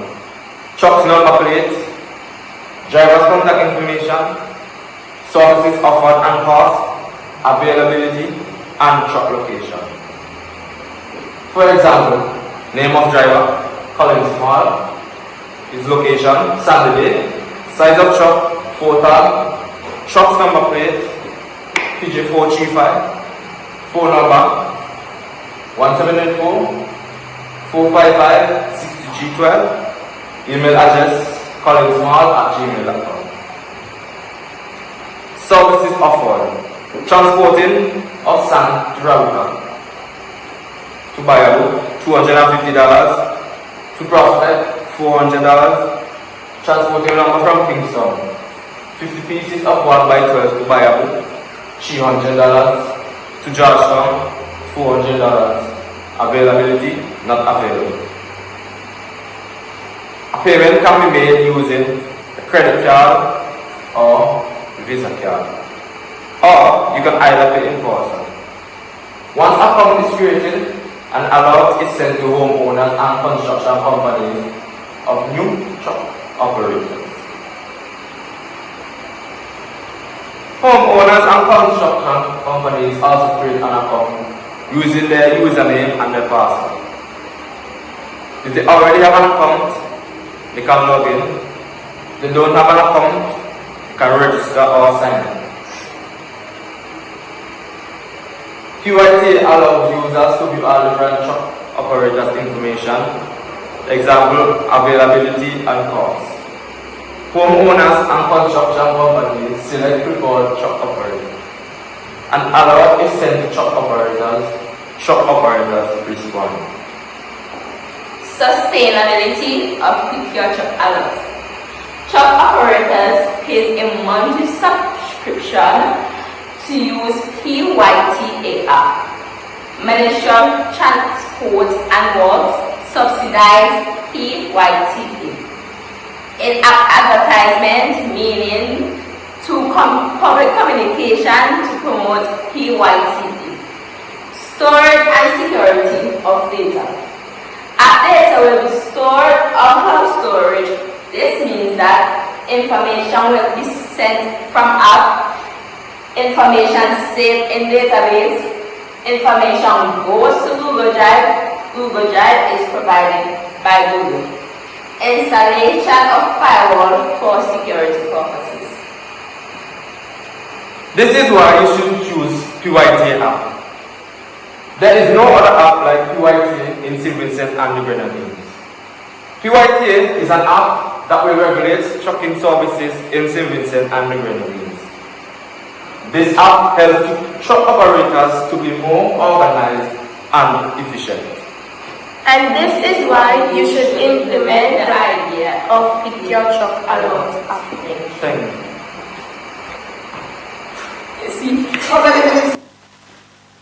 Thank you, PYTA Alert. At this time, we'll now listen to the feedback from the judges.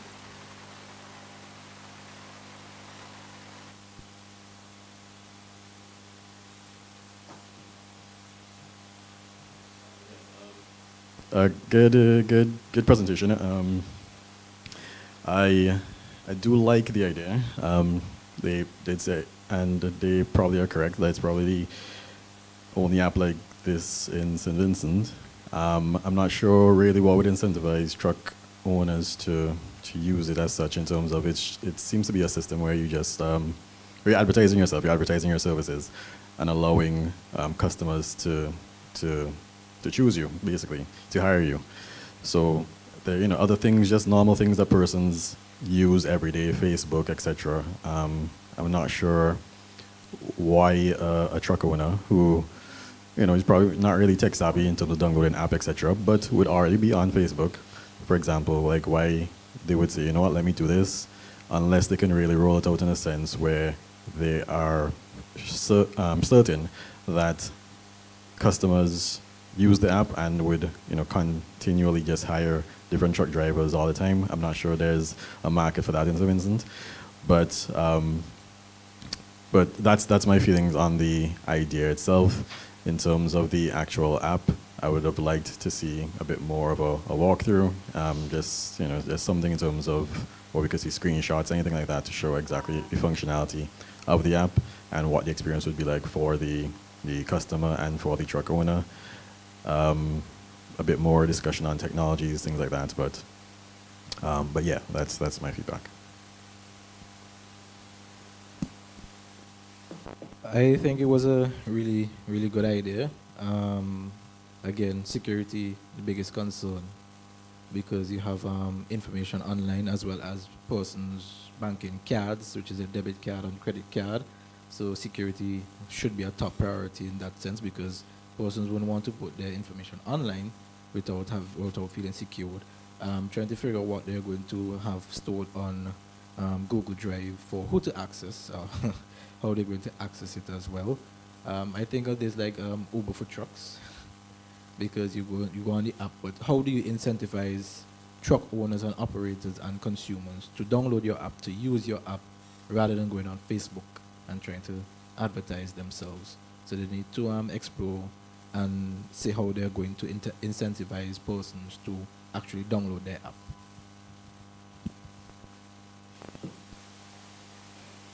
I agree with my colleagues. The app needs to be a little bit more incentive. I like the fact that they have an online payment option, but at the same time, we don't have a way to secure the information from fraud and theft. I think the app is really unique. I've never heard anything like this before. Like my colleague says, the Uber for trucks. I think it works more with home owners rather than the construction companies, because I feel like construction companies would already have their home base and their family to do what they need to do. So maybe persons looking to build a house, etc., can go on the app to get sand or whatever that they use. But overall, it's a good app. I like it.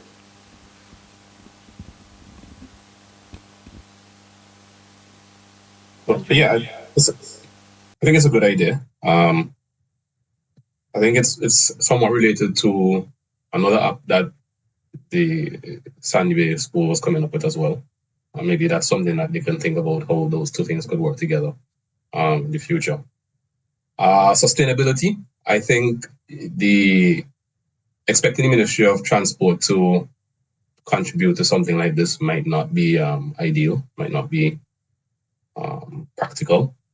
So you have to think about that a little bit more. And what I also want is to not for the participants to just mention technologies in a list, but to give us more of an idea of how they would interact and develop the solution that you're proposing. So for example, they mentioned the use of Google Drive and use of a firewall. So how are these two things going to work together? Where's the firewall going to go? What's going on the Google Drive? That kind of thing. So if this group moves on to the next round, that's something I wanted to think about. But welcome back to the preliminary for the idea category of the NTRC's 2023 ICode competition. At this time, I will now welcome the Union Island Secondary School team, Crystal Minds, with their presentation, Hopeful Heaven.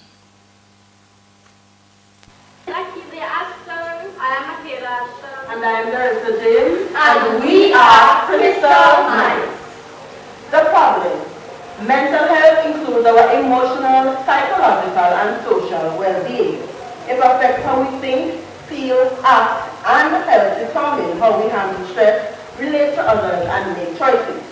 It is important at every stage of life, from childhood, adolescence, and through adulthood. Now, mental health has escalated into a major global problem. Despite the fact that people see mental health as a vital concern, they continue to underestimate the impact of this illness. Mental health problems are difficult experiences that make it harder for us to go about our lives. They include the painful feelings and thoughts that we all have at times, including periods of sadness, hopelessness, and fear.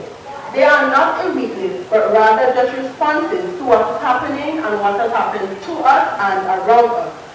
For example, we might feel tense, worried, and afraid, a common experience often described as anxiety.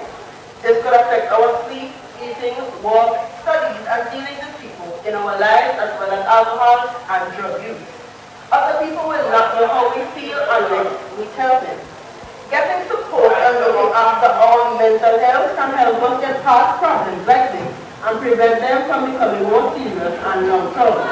Changing our lives to tackle the cause of our distress will also help, especially if we get the help early on. With every problem, there's a solution. Our solution: Hopeful Haven. Now, what is Hopeful Haven? This is an app idea we created that has the easiest way to enhance your mental health from the convenience of your device. You can connect with a licensed therapist and communicate by text, voice, video, whichever makes you comfortable.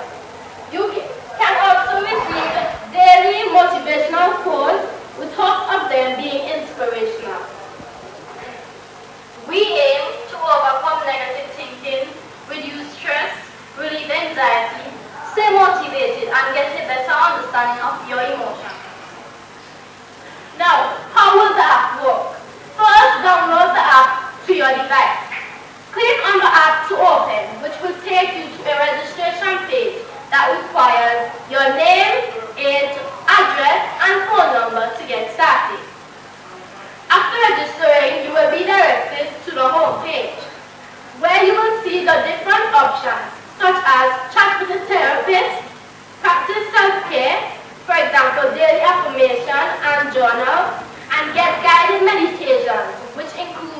short videos that may help with how you're feeling. We seek to target the entire public, young people, older people, and seniors that are capable of using a device and such an app. The budget for this app is $25,000 US. This app is free for users. To maintain this app, we plan to collaborate with the Ministry of Health and Wellness. Cons of this app. It requires an internet connection. Online therapists may not be able to respond immediately, and online therapy is not suitable for those with serious psychiatric illnesses and also persons experiencing an acute mental health emergency, such as schizophrenia and eating disorders. Here are some pros of the app. This app is free. It will be a great first step for those who have avoided mental health care in person in the past. There is 24-hour service with intervention support, and technology may be more appealing rather than traditional treatment methods, which may encourage patients to continue therapy. Why hopeful heaven? Since so much of the population uses a smartphone and checks their phones several times per day, it will be beneficial for thousands, as this app was designed to help people manage their emotions, control negative thoughts, and keep them motivated. Thank you for listening.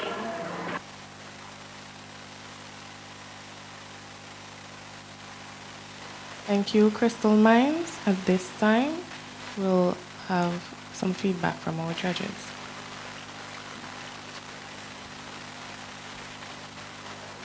I liked the presentation. My problem is the creativity or the uniqueness of the idea and the app, because there is an app that sounds exactly the same that already exists, that I know is very popular, probably not in the Caribbean, but at least in America, so called BetterHelp, and it does pretty much everything that they said that this or their app would do. So that's one thing that they might want to look into, see if they could probably add some features or change the way some of the features work, just to differentiate it a bit. The idea as well that the app would be free for users, and I guess pretty much supported by the government, that's why I'm not sure how sustainable that would be, just because you have to pay therapists. Therapists are professionals. Sometimes their fee could be quite high, and if you're promising 24-hour service, I'm not sure how or why the government would want to take on that burden of paying for that exclusively. So a better model they would have to probably think about. The technologies used, I didn't hear too much about that, so again, that's something they should also bear in mind for their, if they make it on to the next round.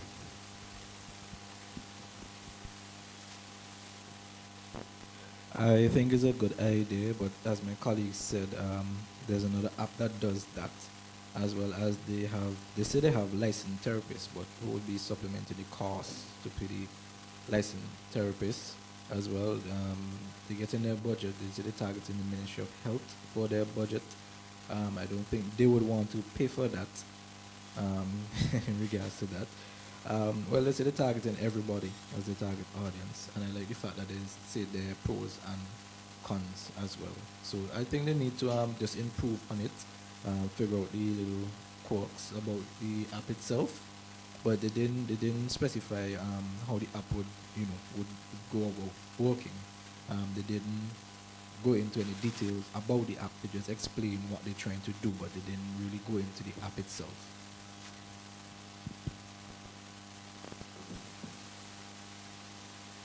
Okay. The app was a good app. Like my colleague said before, it's not really unique. We can make it a little bit more creative in terms of your budget. You said 25,000, but we would like to see a breakdown of the budget so we can know where the 25 is going. I like the fact that you have 24-hour support for people. I think mental health is something that we really need to focus on. So let's try and develop the app a little bit more so it could be a little bit more unique.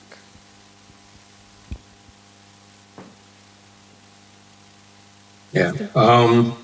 So in addition to what my colleagues touched on, I think we all know that there's an app similar to that does similar things. But what I wanted to add is, again, we're talking about health and people's data. We have to be very, very specific when we talk about the security around that if we are talking about developing apps that deal with this kind of personally identifiable information. But just go with these comments, and if you make it to the next round, think about some of these things. Thank you. At this time, we will have the team RK Squared from the St. Vincent Girls High School with their presentation, Good day, everyone. My Tutor 2.0. And welcome to our presentation. We are representing the St. Vincent Girls High School, and we are RK Squared. I am Cuba Francis, this is Rain Jack, and this is Caleb Bob. Our idea is My Tutor 2.0. What is My Tutor 2.0? My Tutor 2.0 is an app that enables students to access a variety of qualified and experienced tutors all in one space. This will be mainly for tutoring for state exams. This app is unlike any other. On My Tutor 2.0, students choose topics, not tutors. So what are the characteristics? So students will be able to choose the exact topics that they want and not necessarily the entire subject. Students will be able to see the reviews and different information about all tutors, and they have the ability to skip topics that they're confident with and focus on the ones that they are struggling with. Students, teachers who mark CSEC exam papers would be some of the many tutors on this app. The layout. The layout is easy to understand and it is attractive, yet that does not take into account the app.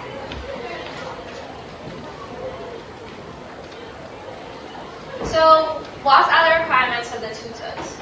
All tutors must be from the Caribbean. They must have a minimum of a bachelor's degree or equivalent, and they must review their ratings, degrees, and other information on their profile.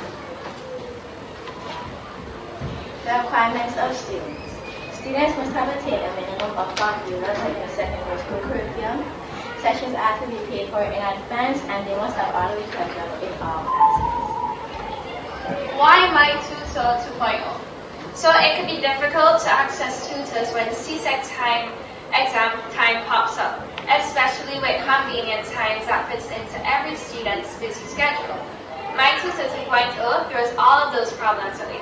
An app full of dozens of tutors, each specialized in a particular subject area. The problem. Everyone wants to attain excellent marks with CSEC exams, but there is limited access to tutors. Even when tutors are found, their focus topics might not be what students are looking for at a particular time, and they can even coincide with other tutors' schedules. So students will have difficulty choosing which ones to take, and My Tutor 2.0 is here to the rescue. So how is it innovative? It focuses on helping students to find a tutor for CSEC exams in just one place. Our app gives students the ability to choose individual topics in a given subject instead of doing the entire subject area. It saves students both money and time, since topics that are not needed will not be taken. Our app reduces the hassle of looking for tutors for each subject area in different places. There is no one app that focuses on helping students to get CSEC exam topics. My Tutor 2.0 could. So you might be wondering how to set this up. So firstly, download the My Tutor 2.0 app on your device. Select Login and enter the necessary information.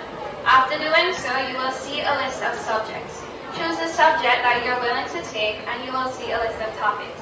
Choose the topic and you'll see a list of tutors, and after seeing the tutors you can click on each one to see their individual profile.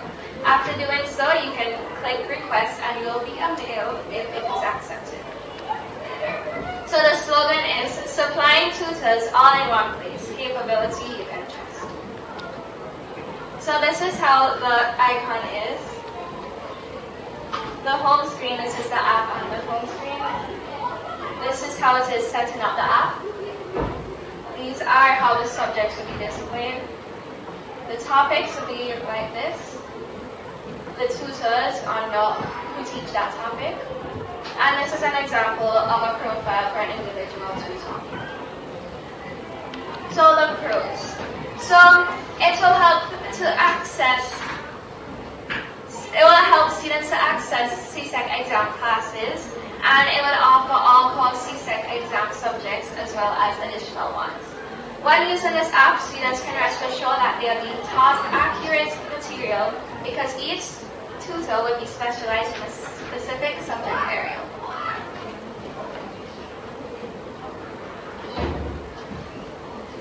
Cons. The practical sessions in some classes will not be available if the tutor and student are in different countries. There will be technical difficulties for both tutors and students, especially during online classes, which could be disruptive to the teaching schedule. Payments. All payments must be done via credit cards or debit cards.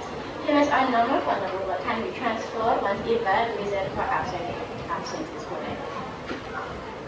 Target market. ICode 2.0 is for people wishing to sit exams. They could be active students or adults interested in taking courses. Conclusion. ICode 2.0 is an app that helps students to get the highest marks on the exams without the added stress of frantically searching for classes by providing capable and experienced tutors all in one space. Thank you.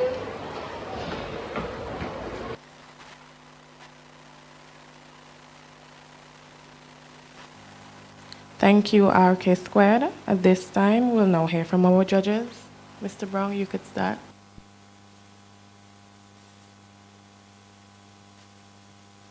Okay, so I like this idea. I was curious about why was it 2.0 and not 1.0. Was there a 1.0 before? But that's besides the point. I like that they talked about the layout. The presentation itself, I wish that the part that came where they show the actual app was more visible, but I think it was good that they had those mock-ups there. And I wanted to hear more talk about the technologies involved. I didn't really get that from the presentation, but again, it's a good idea, good foundation for you to build off of. Yeah, thanks.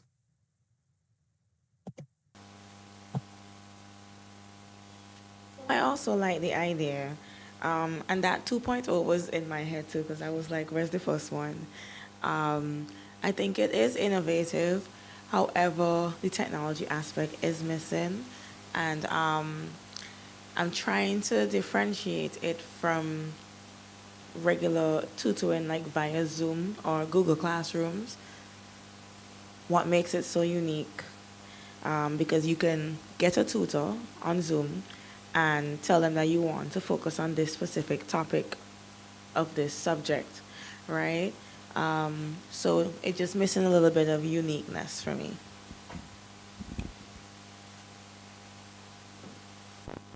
Very, very good idea.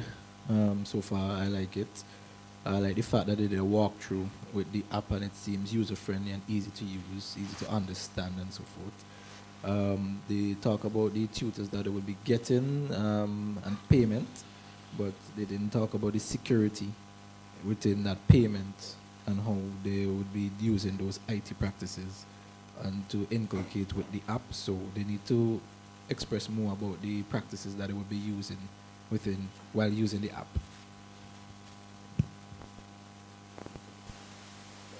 Yes, I likewise. I also like the idea. It's something I wish I had when I was a student, I guess. I think I would echo the sentiments of some of the other judges in terms of the technologies that I would like to see that borne out a bit more in terms of exactly what type of technology they intend to implement and how it would work, how it would function, how it would help the app.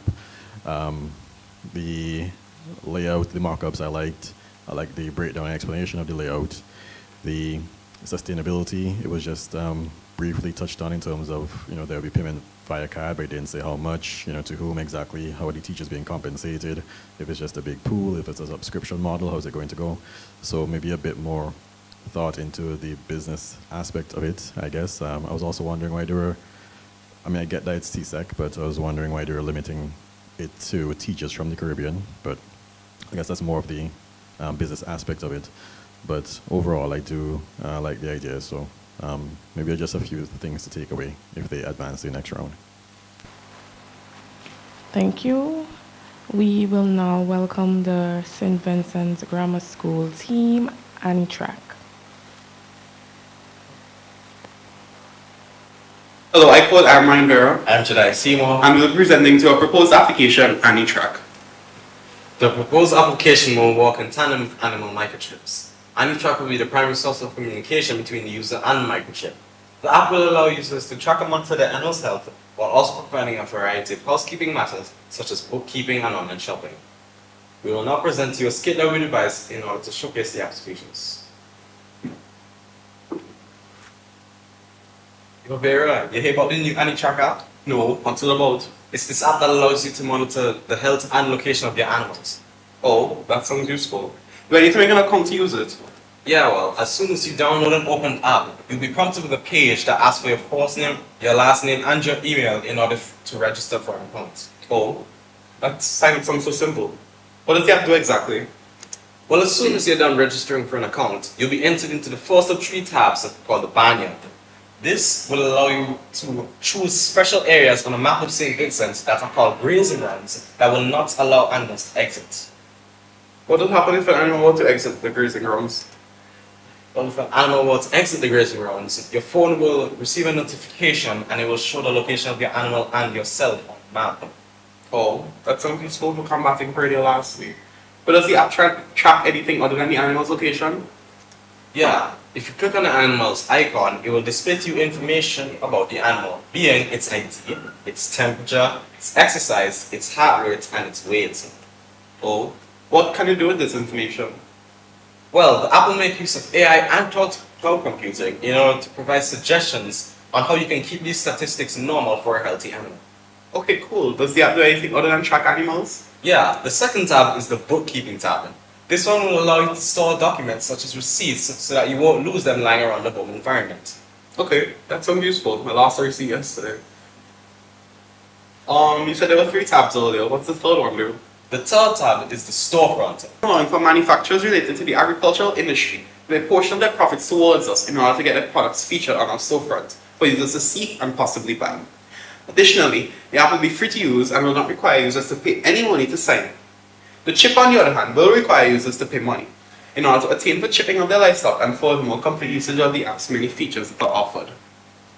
The app is specially designed in order to combat one of St. Vincent's leading problems in the agricultural industry, PYTA.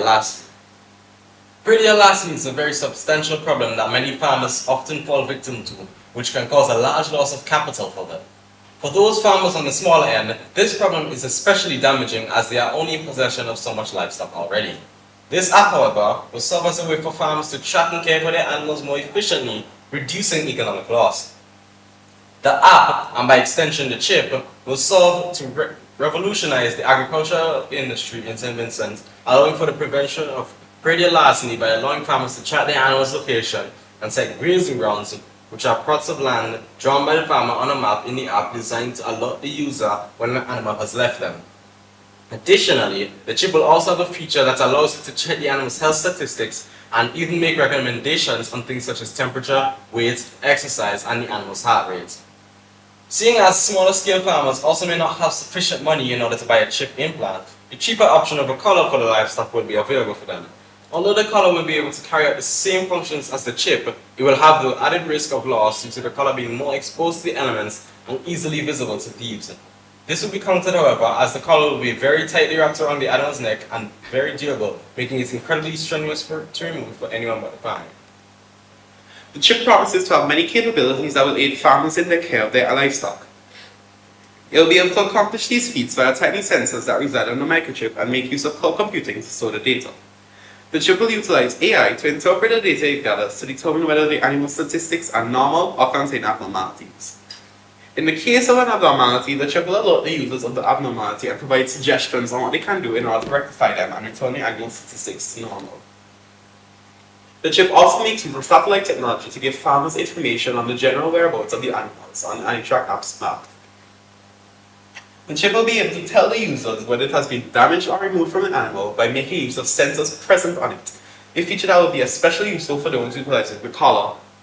The sensors are able to do this by noticing when it can no longer pick up the animal's vitals, showing that it has been removed from the host. The collar will then alert the user with a notification and will show the last known location of the collar. Thank you. This has been AniTrack. Thank you, AniTrack. At this time, we'll have our judges providing us with some feedback.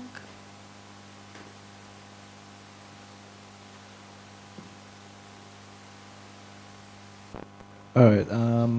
I think the idea is kind of limited because it just stick to farmers, and how much farmers do you really know in St. Vincent and the Grenadines to have a big farm that they need to track their animals, as well as they said they have an alternative. So if you don't want the microchip, you get an alternative. That's a good idea as well. I like the fact that they use the technologies, so that they explain what technologies they will be using and how it will be used to provide data and so forth for the farmers in regards to that. So I think it's a all right idea, but it's just limited to just farmers alone. And how much farmers do we have in St. Vincent?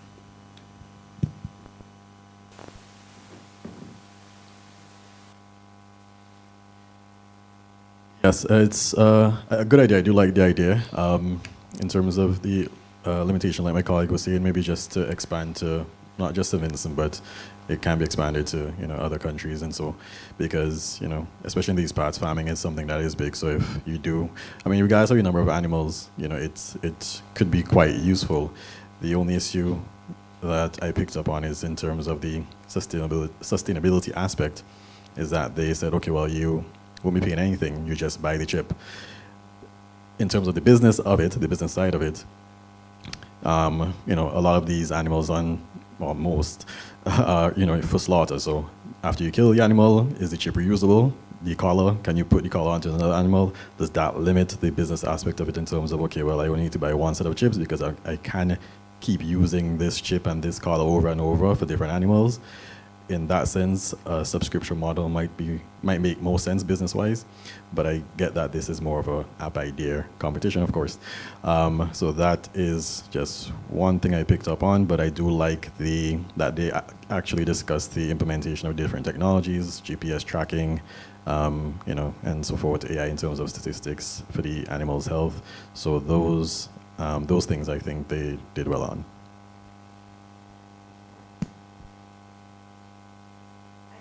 One of the most innovative app ideas that we've seen for this morning. Like my colleague said, don't limit it to just St. Vincent. You can expand it out to the Caribbean. I like the fact that you mentioned the technologies and how they are used. I like the fact that you broke down how the app will be used and how it benefits farmers. Overall, it's a good idea. Yeah, I absolutely loved it. I think what Jerry mentioned, I didn't even think about that, but yeah, what would happen to the chip after after the animal gets slaughtered or dies or something else happens to it. What I did think about though is in terms of the animal leaving the grazing grounds, what alert what would the farmer being alerted do? That may be something that you need to think about in the future implementations of this, or if you're going to the next round to improve your presentation.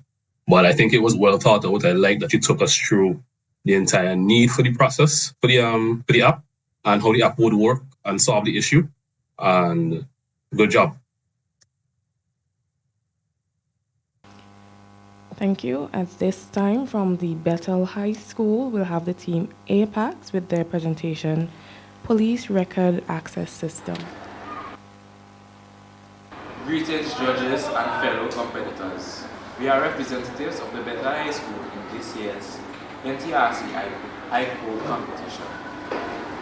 The members representing the Bethel High School are Lucan Brown, Jaden Bailey, Ujik James, and myself, Josiah Francis. Together we are known as APAX. The idea that we will be presenting is known as PRAS, also known as Police Record Access System. What is this system used for?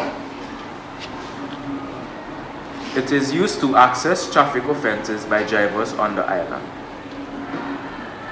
Each license owners are kept in a record system, so if there is any drivers that have offences, they can easily be found on the system we made. A lot of people run their vehicles even though their licenses are expired.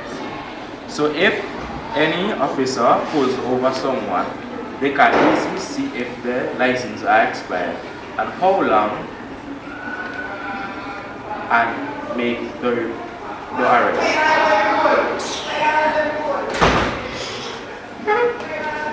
It is also used to record of each walking still in service police officers.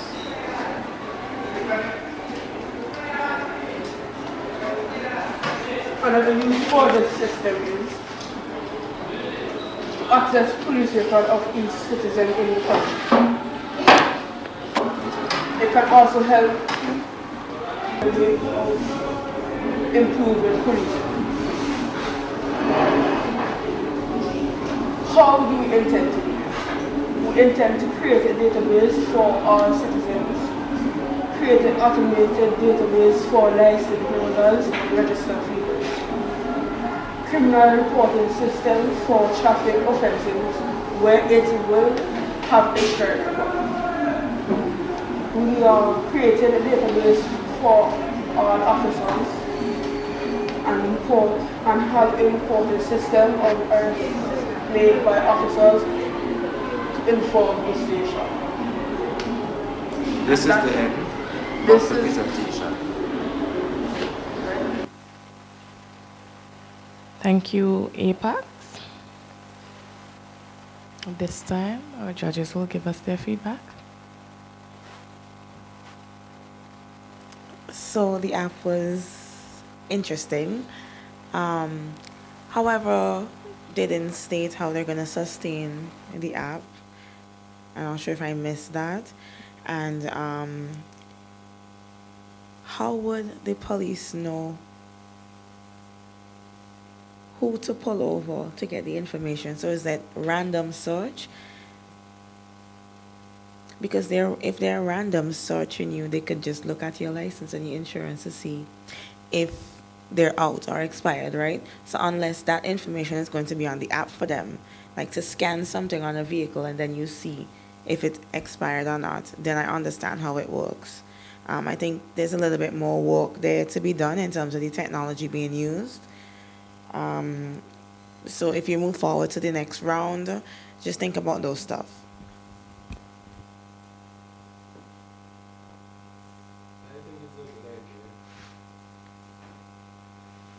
I think that it's a good idea, but I think that the IT department in the government has already been started to implement that idea with regards to that. They say they're going to set up a database, but how would they get the information for that database? Because they need to work along with the Inland Revenue Department in order to get those records and so forth. So they had established a database as well as insurance companies and as well as the police as well when they make arrests. So they need to implement that.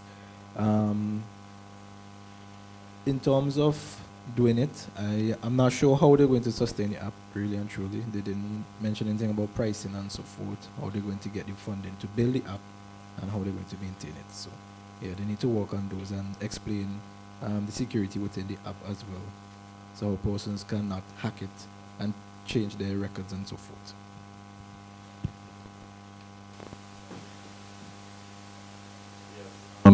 Yeah, similar concerns that my colleagues shared. One, the uniqueness of it, the fact that the government has recently launched probably identical app, maybe. I'm not sure the extent, the features that app has, that the government app has, but it might be the exact same thing. So there, that's something that they could probably introduce some more features just to differentiate it a bit. The other thing is they spoke about creating several databases in addition to how they're going to get that information. ideally, they didn't mention how they're going to create the databases. So I think that was an opportunity there. They could have spoken about the technologies used, or what kind of program software that they would use to create these databases, and also just from a security standpoint as well, in terms of the technology there. But in addition to that, who has access to this information? I mean, it's a concern that I currently have with the government's app, but who has access to information about all these drivers? How easily can they pull it up? What kind of security measures are in place for them to access it, whether it's, how they sign into the app or that kind of thing. So those are opportunities there that they have that they could just touch up a bit on if they advance.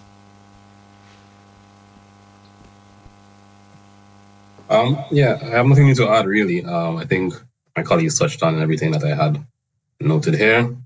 It's a good idea, but it's been done, and there's a lot more work to be done in terms of fleshing out the actual idea into something that sounds feasible, and that shows that you thought about it and you know what you're going to do if you're given the opportunity to implement it. Okay, thank you. I will now welcome the team Pixelated from the St. Vincent Girls High School. Good afternoon. We are Pixelated. What is the problem? There is an obvious challenge of engaging younger demographics who find traditional news sources unappealing.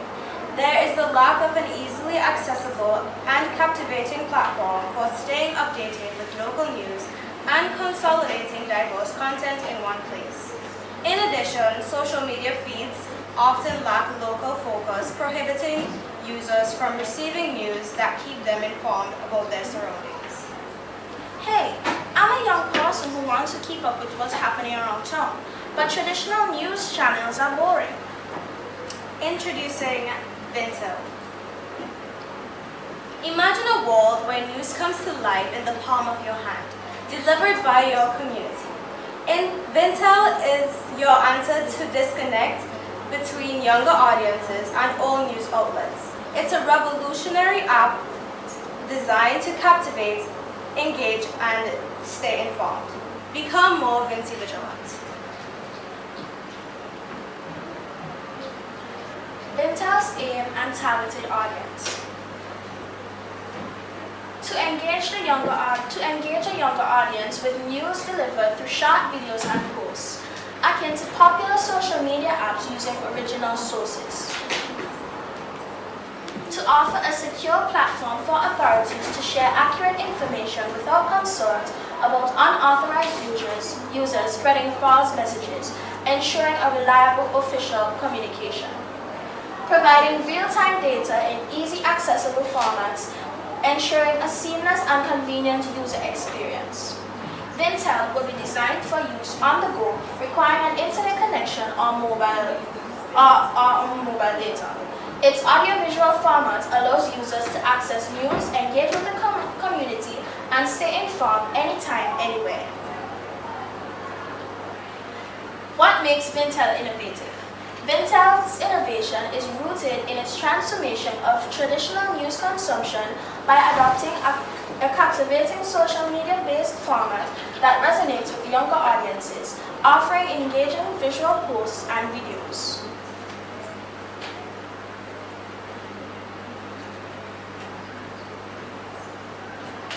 Vintel's competitors. Vintel's main competitor is the Vincentian Times. What makes us different, though, is our direct collaboration with news outlets and government source sectors. Tailored content feed, premium features such as a virtual touring feature for tourists, and as well a calendar for events of the year to keep you informed and never miss out on any of the fabulous festivals that will happen in St. Vincent and the Grenadines. And we have lastly the interactive visual posts. Research.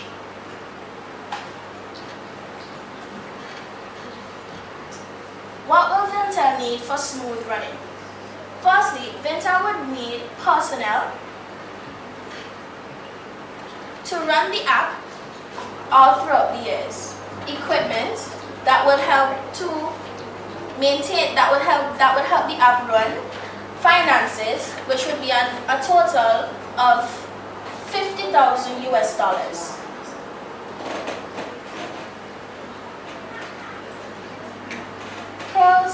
The pros of Intel. Information accessibility, diverse content, crisis communication, easy use audiovisual interface, luxury premium features, youth engagement. The cons. Initial adoption, resource requirements, and internet connectivity. How will Vintel and the news outlets make money? Through advertisements and sponsorships, business listings and promotions, premium subscriptions, and event ticket sales.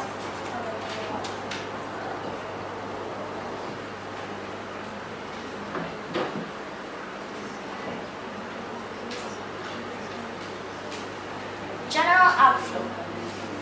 User registration and profile setups where users will download the app and create an account.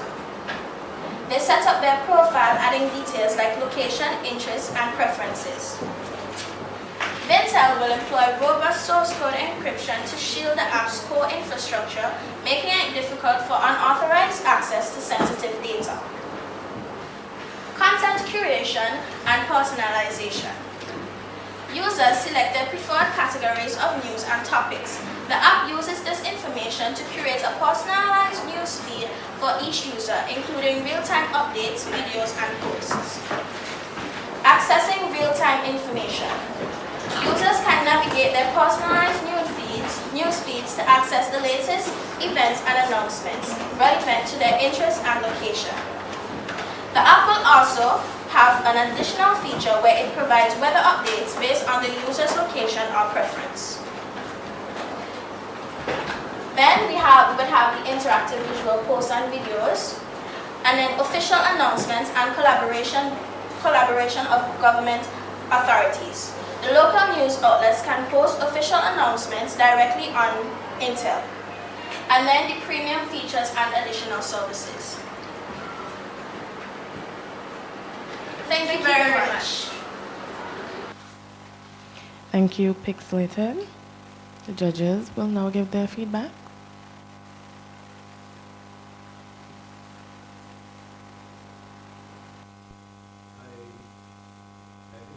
Idea, but I tried to find out if they would be partnering with Facebook and YouTube and so forth to host their videos, or they're taking a feed or piggybacking off of them to have their feed.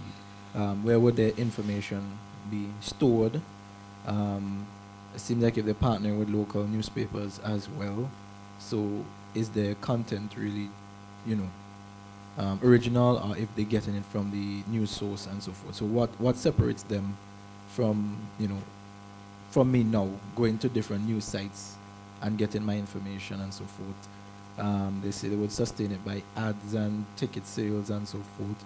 But what would incentivize someone to come on my site to give me a cut of their profits in their ticket sales? So they have to incentivize persons in order to get funding for their apps. And they say their only competition was St. Vincent Times, but it has a lot of other news sites, so they would have to try to separate themselves drastically from the rest in order for this to work.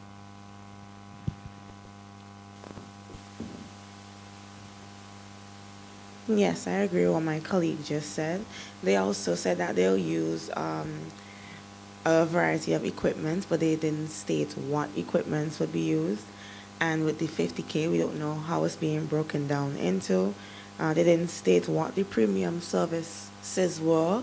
I felt like if they did that, then it probably would differentiate them from the others. And the other concern is where you're getting your information from. Like my colleague said, are you taking it from other news sites and putting it onto your app? And how do we know that the information is credible? Because we know sometimes these newspapers or the news sites on social media post things and we can't really audit it. So how do we know that it's from a credible source?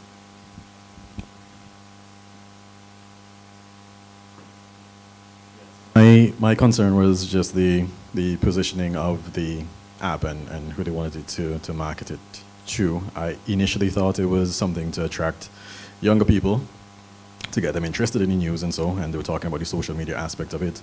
So then what came to mind was, what would attract young persons away from, just other social media apps like TikTok where you can actually, where their algorithms are so good and so targeted that can pick up on things that you might be interested in. And eventually, obviously, if you're having interest in news, then it would pick up on that as well. Like what would pull those users away from those well-established apps into this app. I get that they're trying to throw in a bunch of features there, but a lot of those features, again, are already been done by countless other apps and service providers and so forth. So that's something I think they could just try to probably flesh out a bit more, just to make themselves a bit more unique. Because right now I'm not getting that appeal. I'm not seeing why users would gravitate to it. And just in terms of the technologies as well, just explaining how they're going to do these things, how they're going to achieve it, what technologies they're going to implement, what databases they're going to rely on, how they're going to pull information, how they're going to store information, that kind of thing. They can just really just try to hammer in a bit more.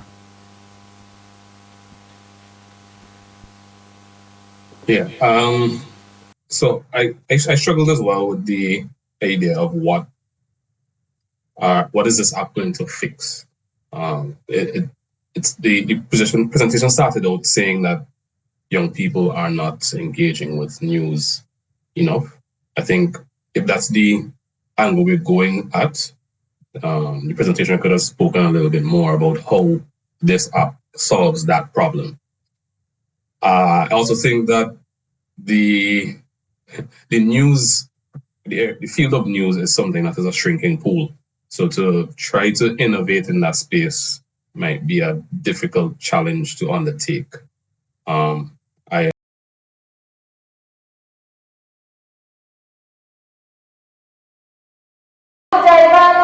not safe, but anyways, you never able to keep me safe. I love app. Me hate. Them I try to come up with one like that, you know. Well, this is how I know it. 1, 2, 3. Good morning. We are the students of the Canouan Secondary School. Our app idea is Keep Me Safe Alert. Our group name is KMS. My name is Vincytwang. I'm calling this morning. The research problem. We found out that van drivers, operators, they are driving way beyond the speed limit, which can cause an increase in accidents, where passengers and commuters may get injured or worse, lose their lives. Insurance companies would be overwhelmed with expenses. The purpose of the app Keep Me Safe: 1. To allow law enforcement to monitor the rate of speeding by bus drivers. 2. To give insurance companies feedback about reckless drivers. The aims: 1. To reduce accidents. 2. To reduce deaths and injuries of passengers and commuters. 3. To limit the amount of insurance claims by passengers, commuters, and bus owners. And 4. To make the traveling community more safe. The target audience of the Keep Me Safe Alert application are the van drivers, and the target sector is the traffic department in St. Vincent and the Grenadines and the Ministry of Transport and Works. Description of Keep Me Safe. Law enforcement would be required to create an account. If they already have an account, they just log in using their username and their already created password. If you have no account, you just register by creating a username and the password. Insurance companies, they are also required to create an account. If they already have an account, they just log in using their username and their password. If they have no account, they just simply register by creating their username and their password. Billboards would be installed at different locations in SVG. For example, one could be out at Arnoldville, one could be out at Argyle, one could be out at Connery, or even as far as Fancy. These billboards would detect the exceeded speed limits and would capture the number plates of the bus driver. The information would be sent directly to the traffic department. The data will also be sent directly to the police station to which the bus is headed to or has just passed. The police would then locate the bus, a charge will be applied to the van driver, and alerts will be sent directly to the traffic department. Traffic department then sends data to insurance company to which the bus is registered. Insurance company then sends an alert to the bus driver. This is the user experience of our application. Keep Me Safe alert uses graphical image, for example, number plate, location of speeding. It also uses fingerprint technology to sign into your account. App will be accessible on mobile phone, tablet, and also computer. Sustainability. The government of St. Vincent and the Grenadines subsidize Byte paying 75% of the total cost. Insurance companies within St. Vincent and the Grenadines pays a subscription fee. Storage and security of data. App data will be stored on cloud storage. This means information will be sent from app to online server. Information will be saved in a database, then goes to Google Drive. Google Drive is provided by Google. Installation of firewall for security purposes. This is why you should choose Keep Me Safe. There is no other app like Keep Me Safe in St. Vincent and the Grenadines. Keep Me Safe will reduce the accidents and also save lives in St. Vincent and the Grenadines. Keep Me Safe reduce the frequency of accidents, so there will not be any more turnovers or no accident. Keep Me Safe reduce the expense of insurance companies. And this is why you should implement the app idea of Keep Me Safe. Thank you. Thank you very much, KMEA. At this time, our judges will provide us with some feedback.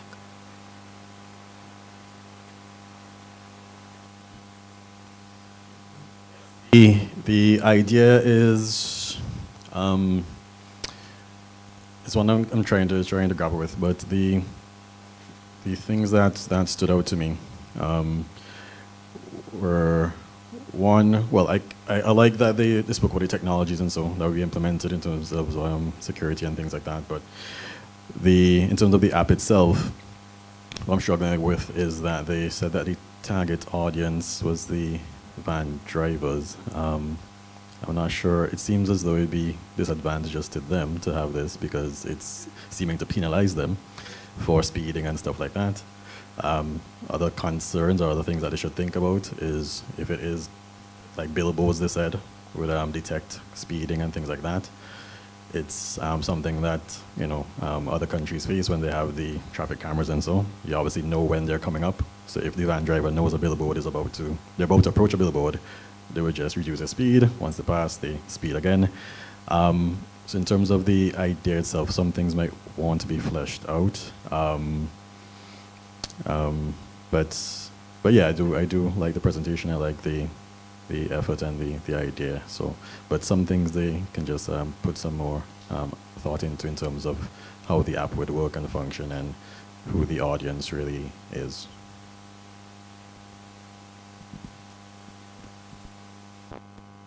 I think it's a very good idea, but as my colleague just said, it seems like you're targeting van drivers only because van drivers are not the only ones who get into an accident.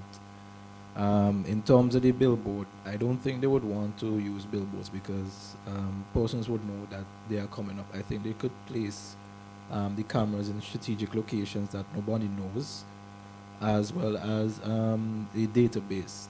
I don't think they spoke about the database, how they would get to identify what vehicle, the owner of the vehicle, and so forth. I think they're just going based on the license plate, and they probably send that to the police and everything like that. In terms of sustainability, they're relying on the government heavily to sustain their app idea, and the other part is going to the insurance companies. But I don't think that they would want to, invest in such an idea.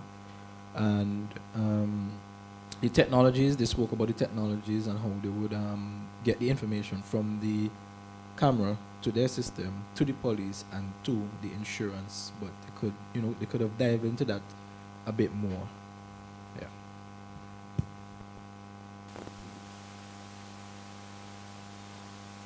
I like the idea as well, and I agree with what my colleagues said. They basically said the majority of the things that I have written down here.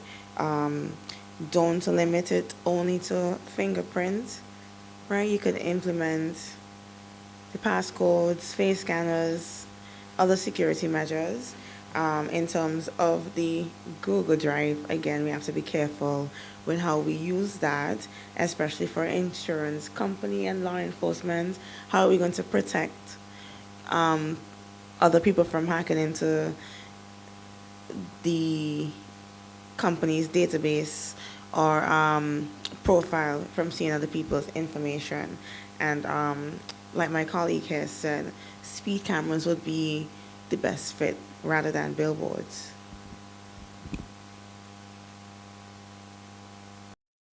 Yeah, I think we're on the same page on a lot of these things with my other judges.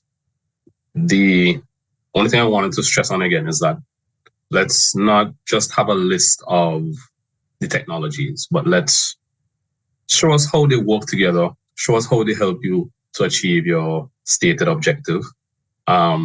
Something else I wanted to touch on as well is that I think the Sandy schools, there's a similar theme, and I think that there's a excellent idea coming out of some combination of the three ones that we've heard so far. So maybe that's something you could think about going forward.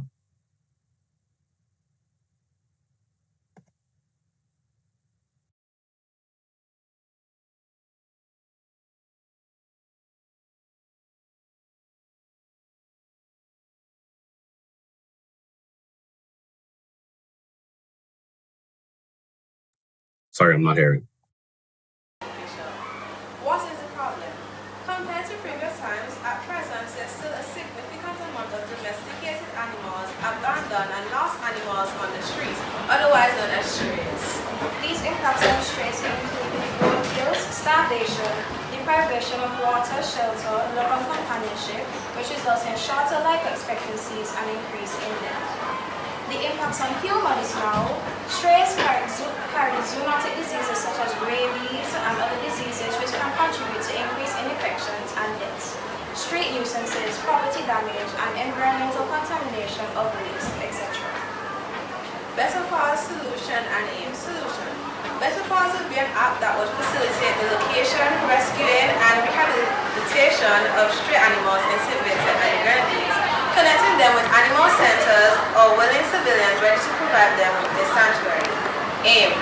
Our aim is to avert domesticated animals, degradation, and preventable local pandemics, nuisances, cost of damage, and environmental contamination through the action of effective advocacy and movement for strays.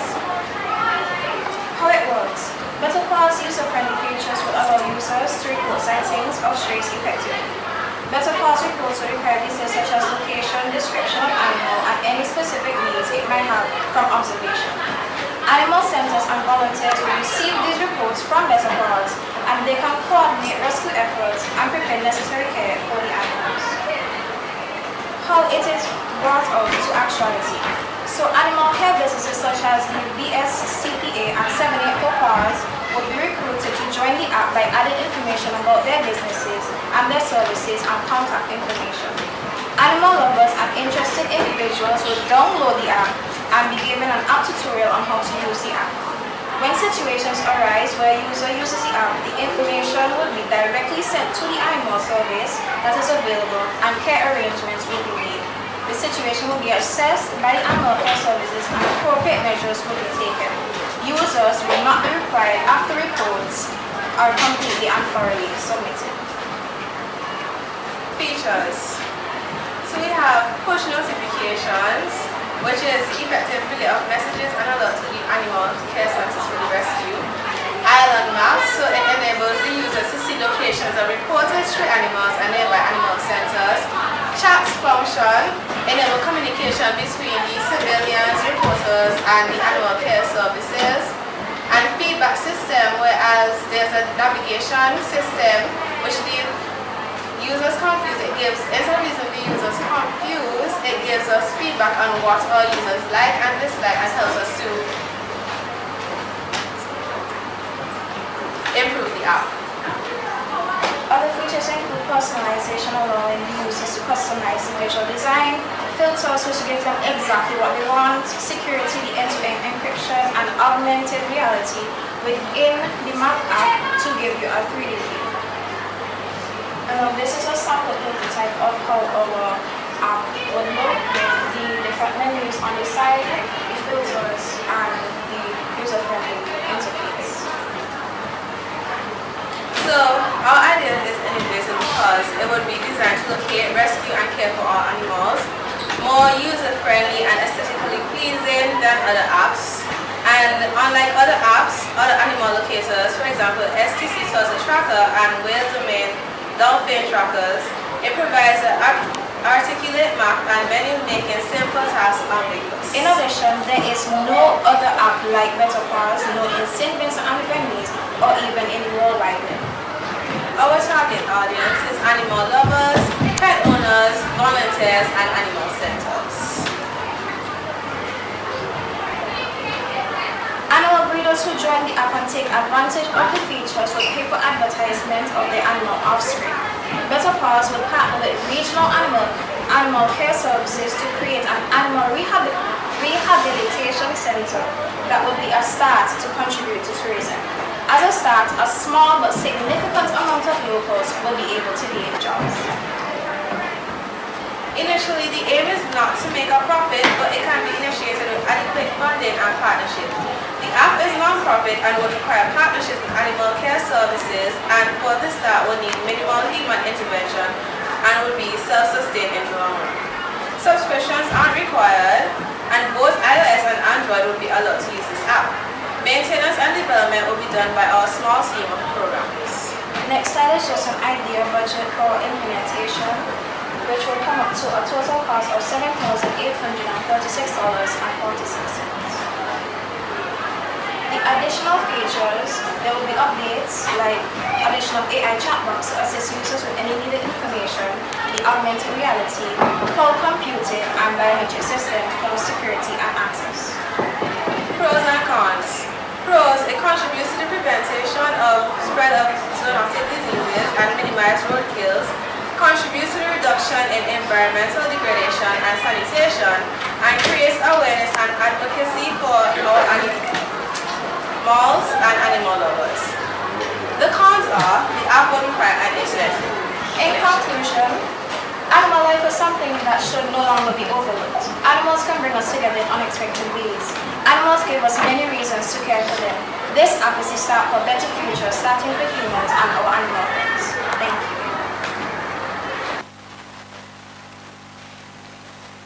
Thank you, Innovative Paws. At this time, we'll have the feedback from the judges. Mr. Brown, you could start. Okay. So good idea. I think this is an example of show me, don't tell me. I think there's a lot that is spoke about that I think I wish I could have seen what the app would look like. And maybe it was just the fact that the slides were so small. And I also wanted to see a the breakdown that they had there, because they mentioned augmented reality and implementing that, and $7,000 doesn't sound like feasible for us to do something like that. But I think the idea is a good idea and creative. So kudos for that.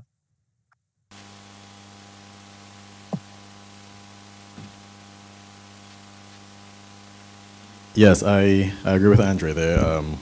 One thing that stood out to me when they're speaking about technologies, of course, is augmented reality, and so I like to hear when they're actually talking about the types of technologies that you're using, because we've been saying it's the idea category, so you don't have to worry too much about implementation and so. But again, like Andrew said as well, showing us would have been good, some walkthroughs, some screenshots, things like that, just to have us be able to wrap our heads around the functionality of the app.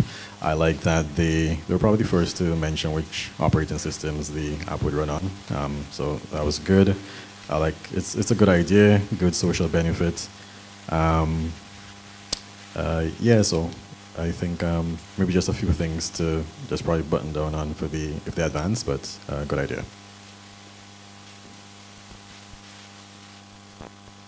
I like the idea in terms of, you could say the location of the animal and to be picked up, but the only thing is where the animals stay there. That's the only thing. I think in terms I think VSPCA does that, but they normally drive around and look for animals, or people would call them and tell them that. I would have liked to see in the app as well, as my colleague said, a run through of the app, how it would work and so forth. And they said in the beginning it would not be sustainable. They would have to have the startup money on their own, but eventually it would sustain itself. But I don't see how it would sustain itself in that regard. So I would like to know how it would be sustainable in the long run.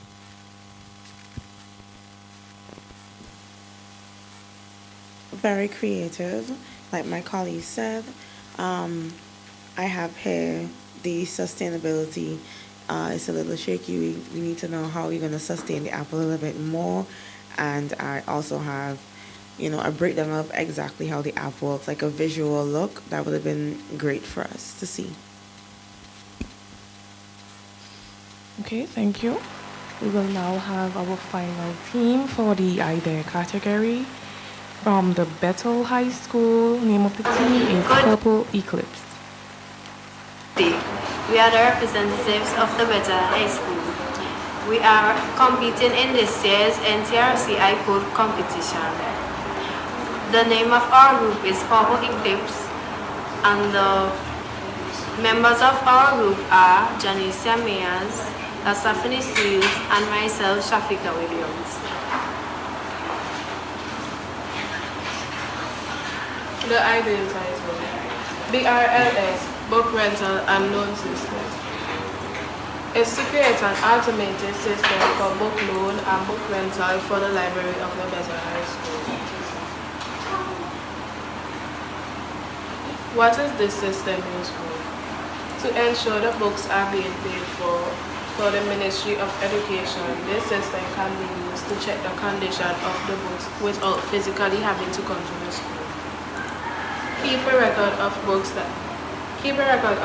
in inventory. Keep a record of the books that were loaned from the school book loan scheme.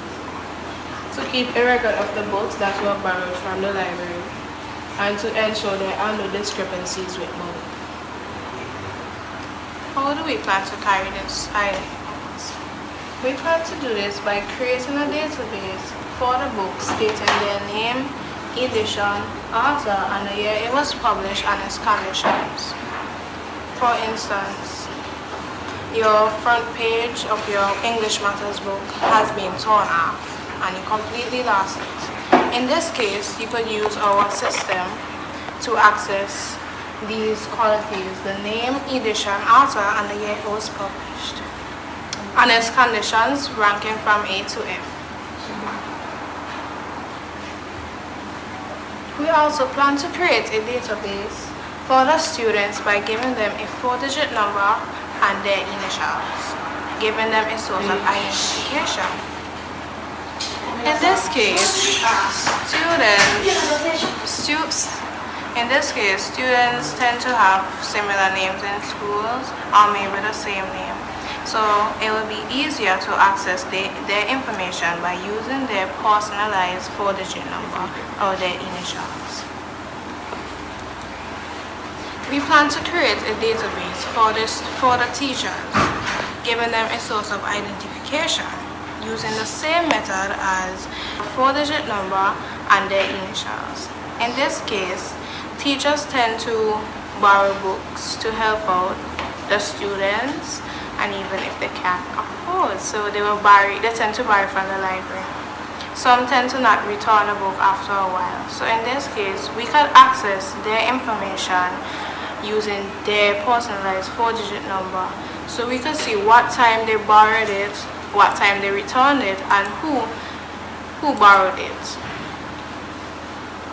We plan to create a database for the librarians so we can know who loaned out the books to the students. In this case, for example, Miss Peters lent out this book to Cherry on a Thursday afternoon. So if anything is to happen to the book, we could simply go into our system to find out what time was that, who lent out the book to Cherry. In this case, which would be Miss Peters. We also plan to give the ministry full access to our system, BRLS, Book Rental and Loan System. In this, the Ministry of Education can use our system to see how much books are in stock.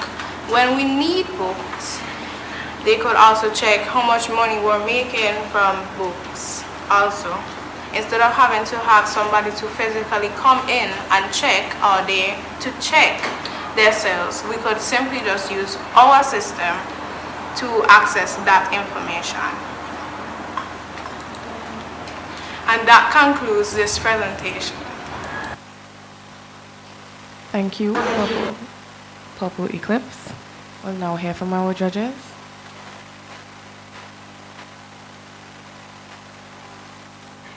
I think a library system is a good idea. I think that you shouldn't limit it just to one school. It should be, across the nation. I'm not sure about the sustainability of the app. I don't think that was really mentioned.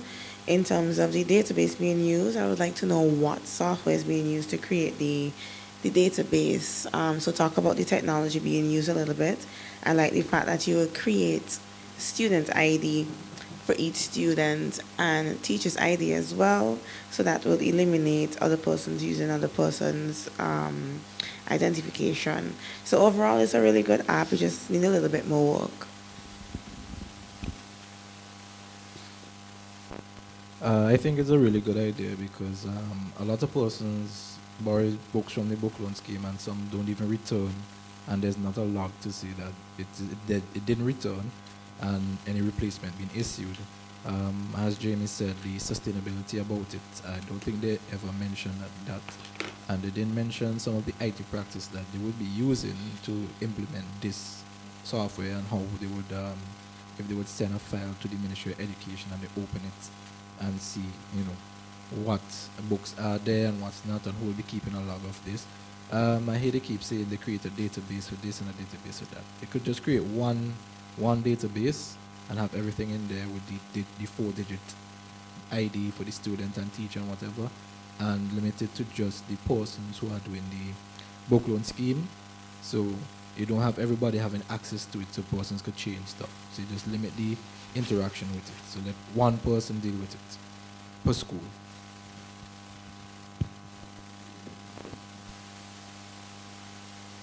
Yes, I think I share the sentiments of my colleagues as well. Jamie saying they spoke about databases, but how are they going to implement a database? What they're going to use, what programs, etc. The other issue I had with it was just the uniqueness of it. It's not very novel or anything like that. It's quite commonplace. I have a turnkey system that I use at my office for my library.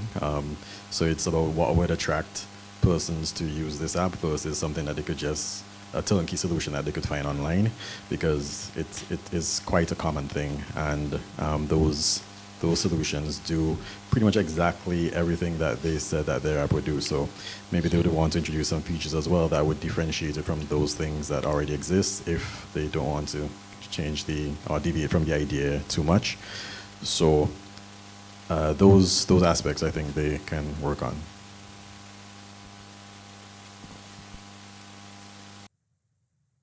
So I liked it. I had a challenge in terms of hitting the criteria that it was set out to for the competitors. I don't think it really hit any of those very well. The presentation didn't really give us much technical detail behind what the app is. As was mentioned, it's not really a new solution either. But I think it's a real problem that the students are encountering, and they've come up with an idea that could solve it. So that was my challenge, but I think the idea is good, but maybe it's not as creative and it's not as fleshed out as it should be for this competition, I think.